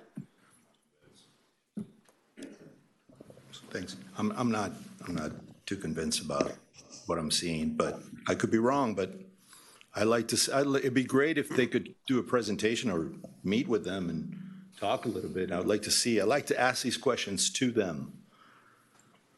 I just don't see, just groundwater is all submerged. I mean, to capture the pollutants and let them out with, slowly through those voids, great. But if you put that and you leave that in a storm event, I seriously doubt we're gonna have flow. And it goes back to your point. But they're basically saying it's not restricted, right, Rolly? That's correct. So if they're saying it's not Do restricted. we want to invest, how much do we have to pay? Well, no, listen, if they say it's not restrictive, and they say that, then why don't we just say, fine. If it is restrictive once we do it, They pay for it, we don't pay for it, that's all. In other words, they're not living up to their express warranty, so to speak. You okay? Sorry, I have a question. Okay. We're talking about spending $55,679 of our dollars to do this, right? That's correct. That's the match to the grant that we got from the DEP. And 25% match. this is a department that we're going to continue to ask for additional grant money over and over and over as we do all of these projects. Millions. So we're thinking about, instead of testing it out and finding out if it works for the cost of roughly $56,000, we're putting our reputation basically on the line of getting grant money, because we're going to turn around and give it back and then go and say, oh, could you give us more later? Yep. Yeah? Okay. Yep. And maybe just to elaborate on that point, there's keen interest in discerning whether this is as represented or not. So we would be contributing to the state of knowledge. That's correct. And while AECOM is in the process of doing a year to year and a half long design phase before they can start building K8, we're looking to try this type of technology out to see if it'd be applicable down the road as the K8 system gets rebuilt and upgraded. The cover memo speaks in terms of no disruption during peak rain events. Is that lifted from their materials? That's what they claim, but I don't necessarily feel like just accepting that at face value, so therefore pilot test it. It seems, you don't have to be an engineer to question intuitively the point that Fernando is raising. On the other hand, we're not walking into this naked and naive. That's correct. And, look, I have a background in water resources systems engineering. I understand where you're coming from. I understand the whole concept of hydraulic head, loss, all that stuff. I don't accept just them telling me that it's not going to have any impact. I want to see whether or not that's true. So how do you do that? Okay, well, I could ask Aventura. Okay, well, so Aventura, what did you think? Did you ask them? I reached out to them. I haven't heard back. Okay. I'd love to know what they think about it. That's as close as we can. But that was just SOP's technology, right? I'm just talking about SOP. Yeah. Right now, that's all that we're talking about is SOP. Yes, there's another vendor that is part of this grant. A grant that the previous council accepted from the FDEP to pilot test, and something that the FDEP was keen on seeing move forward. And, if we choose not to move forward, we can give the money back to FDEP, but then the chances of getting more money from FDEP kind of gradually start going down when they start realizing that Key Biscayne gives money back. Mayor. And if I could jump into that last comment that Roland said, and just kind of following on what Councilmember McCormick mentioned, we talk about relationships a lot. We talk about the importance of doing things with other people's money, the importance of other agencies, because we are a small village, and I think we all recognize that. We've said we're open for business for pilot test. We got a pilot test. One of the benefits that we got off of this, we also got the Green Infrastructure Project. We got the $650,000 awarded by the governor just 3 months ago. We're in the process right now of negotiating with the, I don't remember the program, but it's part of the FDEP program for them to help us at a 50%, and we're going to push to request 75%. Beach program. Yeah, the beach program, to fund for the beach that we lost from Ian and Nicole. Out of cycle, 3 years out of cycle. This is also the organization we're going to ask for money, for a lot of money from Resilient Florida. I'm glad you brought it up, $55,000, from a reputation situation where it's really hard to negotiate with a organization. In fact, we're going to see Secretary Hamilton tomorrow, Mayor, to be able to say, thank you very much. We'd like to have your $1.5 million, but here's your $275,000 back. Mayor, can I, the Mayor? Yeah. So I think Roland and I are saying almost the same thing. We both want to test it. The only difference is that I'm asking is that we test to make sure there's no restriction issue before we go into the full pilot. I'm okay with going the full pilot as long as it doesn't make sense to get to that point if we don't even know if it's going to restrict. Right. I'm in the belief, I haven't spoken to the companies, I'm not sure if you guys have spoken to the companies, but I know how companies work. They want business. I'm in the belief that you ask them to put a couple in, they will, because they're gonna, if they believe it really is going to work, and they'll show you it works so that they can continue with the pilot program and then get business. So what I'm asking is, can we ask them so we can test it to make sure it's not a restriction problem? And then if there isn't, then we go ahead and approve the contract and we move forward. Is that an ability to do that? Councilmember Moss, before this got put on hold, SOP Technologies already deployed part of their gear. Okay, They so have that been would be the collecting test. data. They have been collecting data. They've caught. Roland, before we go, why don't we do this? And I think one of you all mentioned this. Why don't we have the two companies come in February? They can give a presentation. You guys can ask them questions. We'll do additional research in the meantime. But look, we're spending a lot of time on a little bit of money, with a lot of philosophies that I don't think anyone really knows whether it's true or not. With an organization that can be hugely valuable to this village. So, can we do that, Roland? Can we bring them in? One last thing. One last suggestion. Can we buy one of these, just one unit? We can build a little dam around, an inlet, and flood the damn thing in time and see if it works or not. Okay, let's. It's not rocket science. Yeah. Just order one, buy one, and we can test it ourselves. I move that we undertake the suggestion by the manager and bring the companies in February so that we can complete this discussion. Second. All those in favor say aye. Aye. Any opposed? Okay, this same thing for 10F. Move it. Second. Okay, same thing on 10F. All those in favor say aye. Aye. Okay.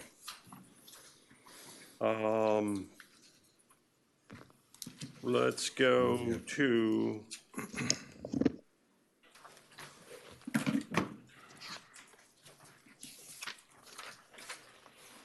reports and recommendations. But let me take them out of order and just move this along real quick here. Mr. Manager, can you go to number 3, the sports program workshop? Just give an update on that and everybody be on the same page as when we're doing that. Where are we, Mr. Mayor? Under 12A3. Reports 12.3. 12A3. Engaging in active public spaces and programs, sports program workshop update. Okay, I've got you. All right. We can talk about that. So, as we discussed, and I do want to, I'll ask the question at the end whether this is actually a community meeting or a council workshop. Maybe they're one and the same.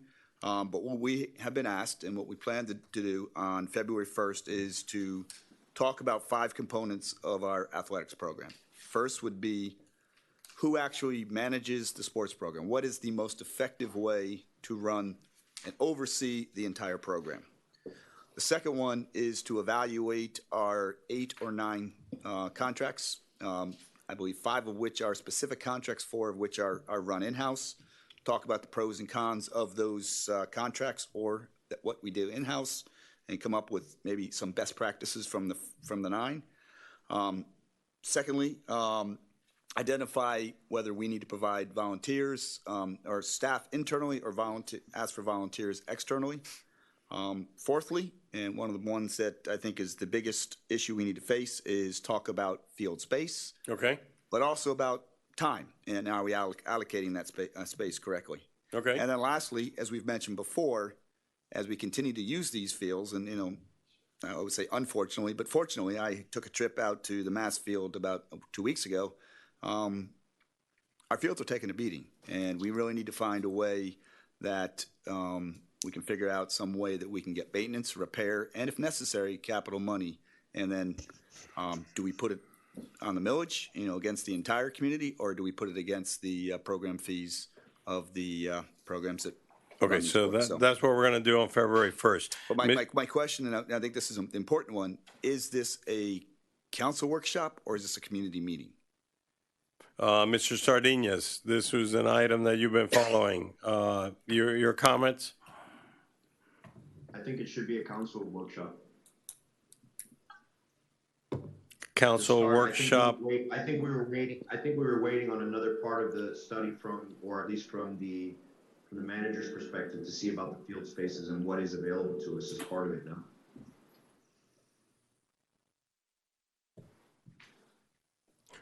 So We're prepared to run it either way. We can run it as a council workshop, or we can run it as a community meeting. Either way. We can go whichever way the council prefers. The community will be at the meeting either way, and they'll be able to comment either way. Right, if we do a council workshop. What do you think, Spark? Look, I think if we want to make decisions, obviously it's got to be a council workshop. And I think we're at the point where I think we can offer some recommendations where decisions can be made. But you're saying...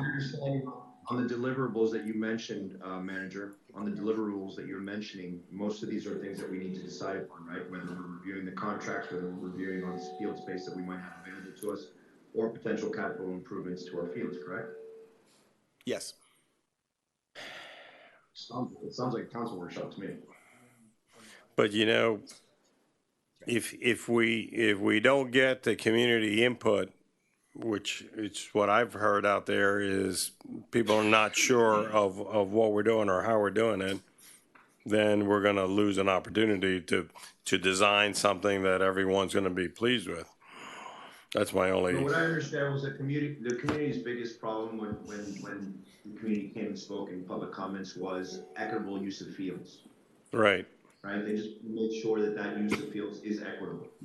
And there's a study that we can get, and there was an analysis that was being made that can show how the fields are being used. The root problem is we don't have fields. We also talked about zoning that might change the way we currently use fields that we have in the village to be able to give us access to more fields for these sports that would alleviate some of that problem. So I've heard the community. The community just wants programming to be done equitably amongst all programs, and we'll be able to do that.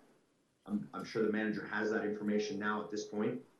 The contracts and taking them back to bid, which is something that both Councilmember London and myself and some of the other council members also are feeling that is very fair as well. And then trying to figure out what other fields we can use for some space. Now, the capital improvements of the mast is something that's coming up now as a result of us going out there and having a look at these fields and realizing that they're getting beat up a lot more than we thought. I haven't heard any other public comments with regards to the sports program, other than what I just mentioned. So I think we have the data that we need so that we can make the decisions we have to make. Mr. Mayor, we can do it either way, and maybe we do it progressively, but those 5 issues that I just read off and what Councilmember Sardinius just mentioned were really what we have heard from the community. So maybe we can do it both ways. Obviously, a council workshop with the community involvement. Okay, that's what we're going to do then. All right. And we'll make sure we advertise and get the word out as that being the intent. Anything on 12A4, A and B that we need, any quick update? Which topic is that? Rickenbacker Causeway and Bear Cub Bridge? It's nothing different than I think that we've been reporting over time. Okay. I think it's very clearly written inside the report. Okay. If there are no questions, if there are, obviously we're here to answer, but I think it's pretty clearly written inside the report. Okay, question? No. All right. I'd like to skip to 6A.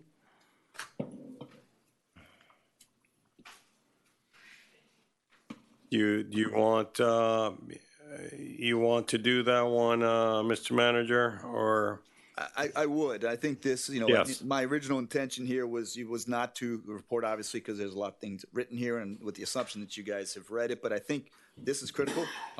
This is something talking about implementing something called C-Quick Fix or a VKB 311, and it's also talking about how we're going to improve our customer service. So if you will indulge our Chief of Staff for about 3 minutes. 3 minutes? Okay. She can get up and provide just a quick overview on the program. Okay, this is something you're implementing this year to improve customer service. It's already started. Okay. We're in a beta test right now with the software. Good evening, council members. My name is Jocelyn Musavu. I'm the Chief of Staff, and I've been working with various members of the village staff, departments, as well as our vendor on a brand new technology that a software program that we purchased to basically enable the communication between our residents and staff. So the name of the application is called C-Click Fix. And what it's done is it's overlapped on an app that we had previously developed called VKB 311. And we created an interface through this app so that folks, if they notice anything going on in the village, if they want to communicate with various departments within our village and communicate directly to staff, that they can do so through this app. So the app is available for download on Android and Apple phones as of now. We are in testing mode since the 9th of January. And we are working with some members of the community as well as staff to go through the village and take pictures and see how when somebody wants to report something that is going on or has some questions about flooding, that they could find this information directly on the app. So, for example, outages with FPL, some folks, we've experienced outages, power outages, but that is not something that we within the staff and within the village control. What that app basically tells our community is that if you have a power outage to report, you can click on the hyperlink that will take you directly to the FPL page that will allow you to report that directly. And so this is sort of a communication tool between ourselves and our community to help recognize some of the issues that we have and address them directly. It also allows for us to communicate back with response times and updates on how we are progressing with the request. So if there's a pothole that is being reported, we acknowledge the request.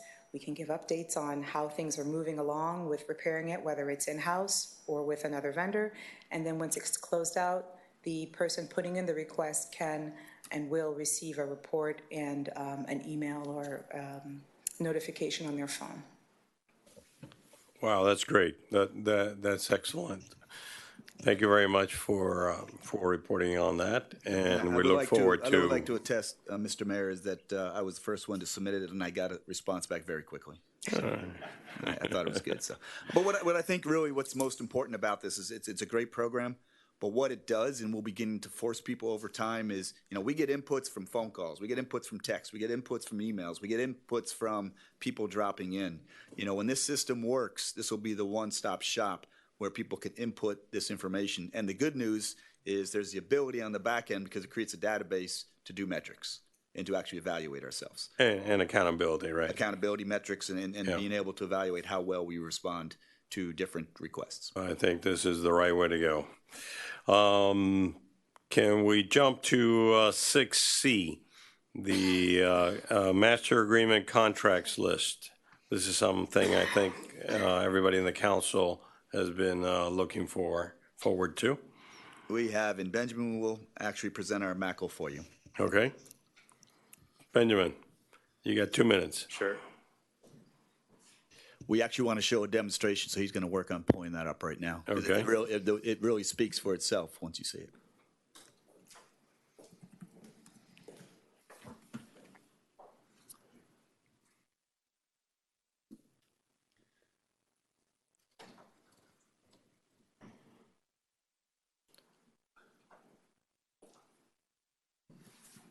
Okay, so from our procurement website, on the sidebar here, there's an approved contracts and MACL, MACL, stands for Master Agreement and Contract List. So if you remember a few months ago, as phase one of this project with our contracts, we uploaded all of the existing contracts and PDFs forms on Laserfiche. A through Z are all those contracts. We wanted to then, the next request was to how do we actually summarize those and show them in one document to get a feel for a tool we use, which is which contracts are coming to an expiration, and obviously with enough lead time internally so we can start working on writing the scope of services if we're going to go out to bid or to meet with those contractors. If it's, for instance, a 311 contract, we want to have those discussions about performance and also to give us lead time to know when they're expiring. So Here's a list. That's how you get there from the procurement website. You click on that MACL link, and it'll show you this worksheet. Right now, it's sorted based on days to expiration, and we use color coding, obviously, to highlight those ones that are expiring soon. So this is a tool that we use internally. We had the request from council to turn it on for you all and also the public. They can access this at any time, and we'll commit to, I guess, updating it every quarter as new contracts come on and get approved at council. We'll continuously update it. So just a quick tutorial on how to use it. It's there to download, and you guys can sort and filter any which way you like. There's dollar amounts, there's a description of the contract, there's a vendor, days to expiration, and any other notes and who the contract manager with the village is if there's any questions. So any questions on the list? All right. Just to be clear, this is all contracts that we currently have. So it goes way down. So it's, and also all agreements too. They're not just contracts with, but also agreements that we might have with MAST, with the KBK8 and those things as well. So not all financial in manner, but every agreement that we have, this is the tool we're going to use to track it. So like the JPA that we're talking about, that would go on there? That would. Okay. All right. Thank you very much. Any questions? All right. Let's go to 13B. I asked for this because often I've gotten a question over the last few months as to, hey, you know, my street can use a traffic calming. People come whizzing by here. So I wanted to have, for the record, something that people can look at. We can put on our website or wherever everyone deems it best as to what the process is and how you would go about it if you and your neighbors on a street have this issue. Mr. Osmond. Thank you, Mayor. So there is a document called Policy on Speed Humps that's been put in place by Miami-Dade County Public Works. And it's a very detailed document and it describes each step on getting a speed hump. There's a criteria that the street has to meet, and I could email this document to clerk and then for distribution. It starts with street must be local street, should not be any more than 750 feet long. 85 percentile speed on street has to be 10 miles over the speed limit, so on and so forth. There are like 24 criteria. And once this criteria is met for a certain location, then we make an application to Miami-Dade County. They review, they analyze if it's warranted a speed hump. And if the initial warrant is there, then they give us a green light to design it. And we design it, we get a licensed contractor to build it. And there's a 6-month trial period that the county monitors whether it's doing its job or not. And if it's not, they remove it. So it's a very detailed document. There's a petition process from resident can actually direct the petition if they wanted to. HOA, which we don't have, only one here, they can do it, or the village itself can do the petition. So a variety of ways of doing it. Again, I can answer the question. It's a very lengthy, long document. It's involved. Mr. Moss. So I know we discussed this before, and it seemed like one of the big issues about traffic calming, especially the speed bumps, came down to the fire department and getting vehicles quick enough and not to break the vehicles, because some of them are pretty hefty and can have some damaging effects in an emergency. So I think that's the other thing that I know that the village has taken in consideration on limiting how many there are because of first responders. That's Apparently, one of the criteria in there. Right. It's in 2017, there was a study that was done, they call traffic calming analysis, and there were several locations in the village that was identified as a location of speed humps, but at the end it was canceled by the village council not to move forward for the very reason I just stated, because it has a great deal of impact on emergency response. So that's why it was canceled. But there could be, you know, a particular place that actually really needs it and everybody's calling for it. And, of course, yes. And then we would use this process. Yes. Mr. London. About 8 or 10 years ago, we passed a policy.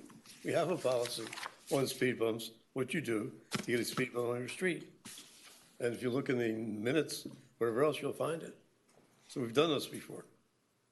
Yeah, that's right. Remember, Frank?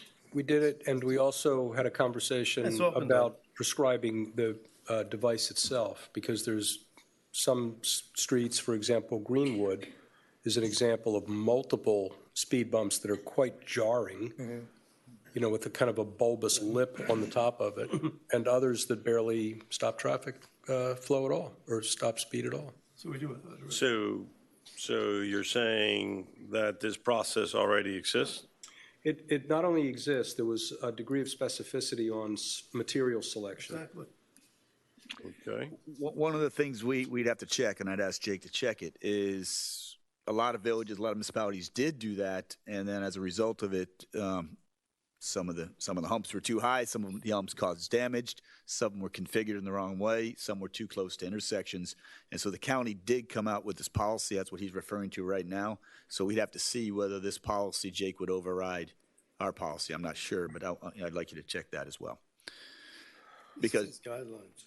yeah, they're pretty strict. So you're saying that those guidelines may have trumped the thing that they're talking about 10 years ago? The county's guidelines? We could. Yes. Yeah, they might be, yeah. And we could be more restrictive than the county is. Yeah, we can be more restrictive than the county. We just have to make sure we abide by the county's rules. Okay. Right. Okay, so.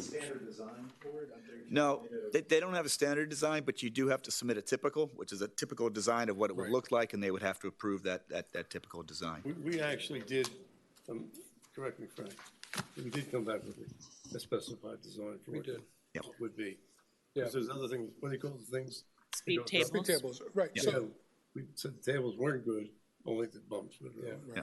What kind of bumps? Well, we'll take a look at that, and then we'll Okay. make sure we compare the two with the county, and then, if they're the same. Yeah, because I think as a then we'll go. result of the second time it came up, when Frank and I were here and Brett, they actually removed some, like on West Enid, and there was conversation about altering those ones on Greenwood. I don't know if you were here. Maybe. Came in 18, it was short.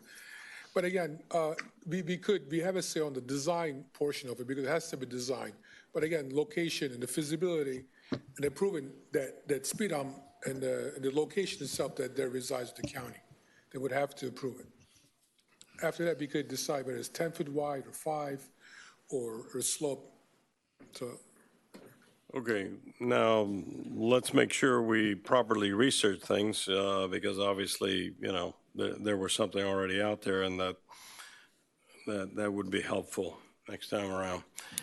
All right, 13C. Brief discussion of existing noise ordinance and possible next steps. Vice Mayor Kaplan. In deference to your travel and anticipation of a discussion that would probably ensue, I think we'll punt this till the next time we meet. And just a quick note, I've read the existing ordinance. I see some opportunities to possibly deal more precisely with some subjectivity and maybe inconsistent standards. The existing ordinance was heavily labored over, but it may be ripe for a second look. We tried to leave this, and I'll end my remarks with this, with code compliance and the police to see whether they could adequately address the occasional egregious cases of noise nuisance. And I'd like to know the answer to that before we start tinkering with the ordinance, but there might be some seed work on the existing ordinance that we can talk about in the meantime. So maybe a fuller discussion when we Okay, come back. were there no written notes from the ad hoc committee meeting? No. Yeah, I mean, I didn't bring them with me, but we did have a discussion, and I think what came out of that was. A couple different times. Yeah, and I think what came out of it was that our police and our code enforcement were both there. Jeremy and Jason were there, and it came up that they're going to do a better job at tracking where noise complaints are coming, and so that they can almost see a heat map of where things are becoming consistent, so that they can address those areas, and try to do that through enforcement rather than a blanketed legislative change.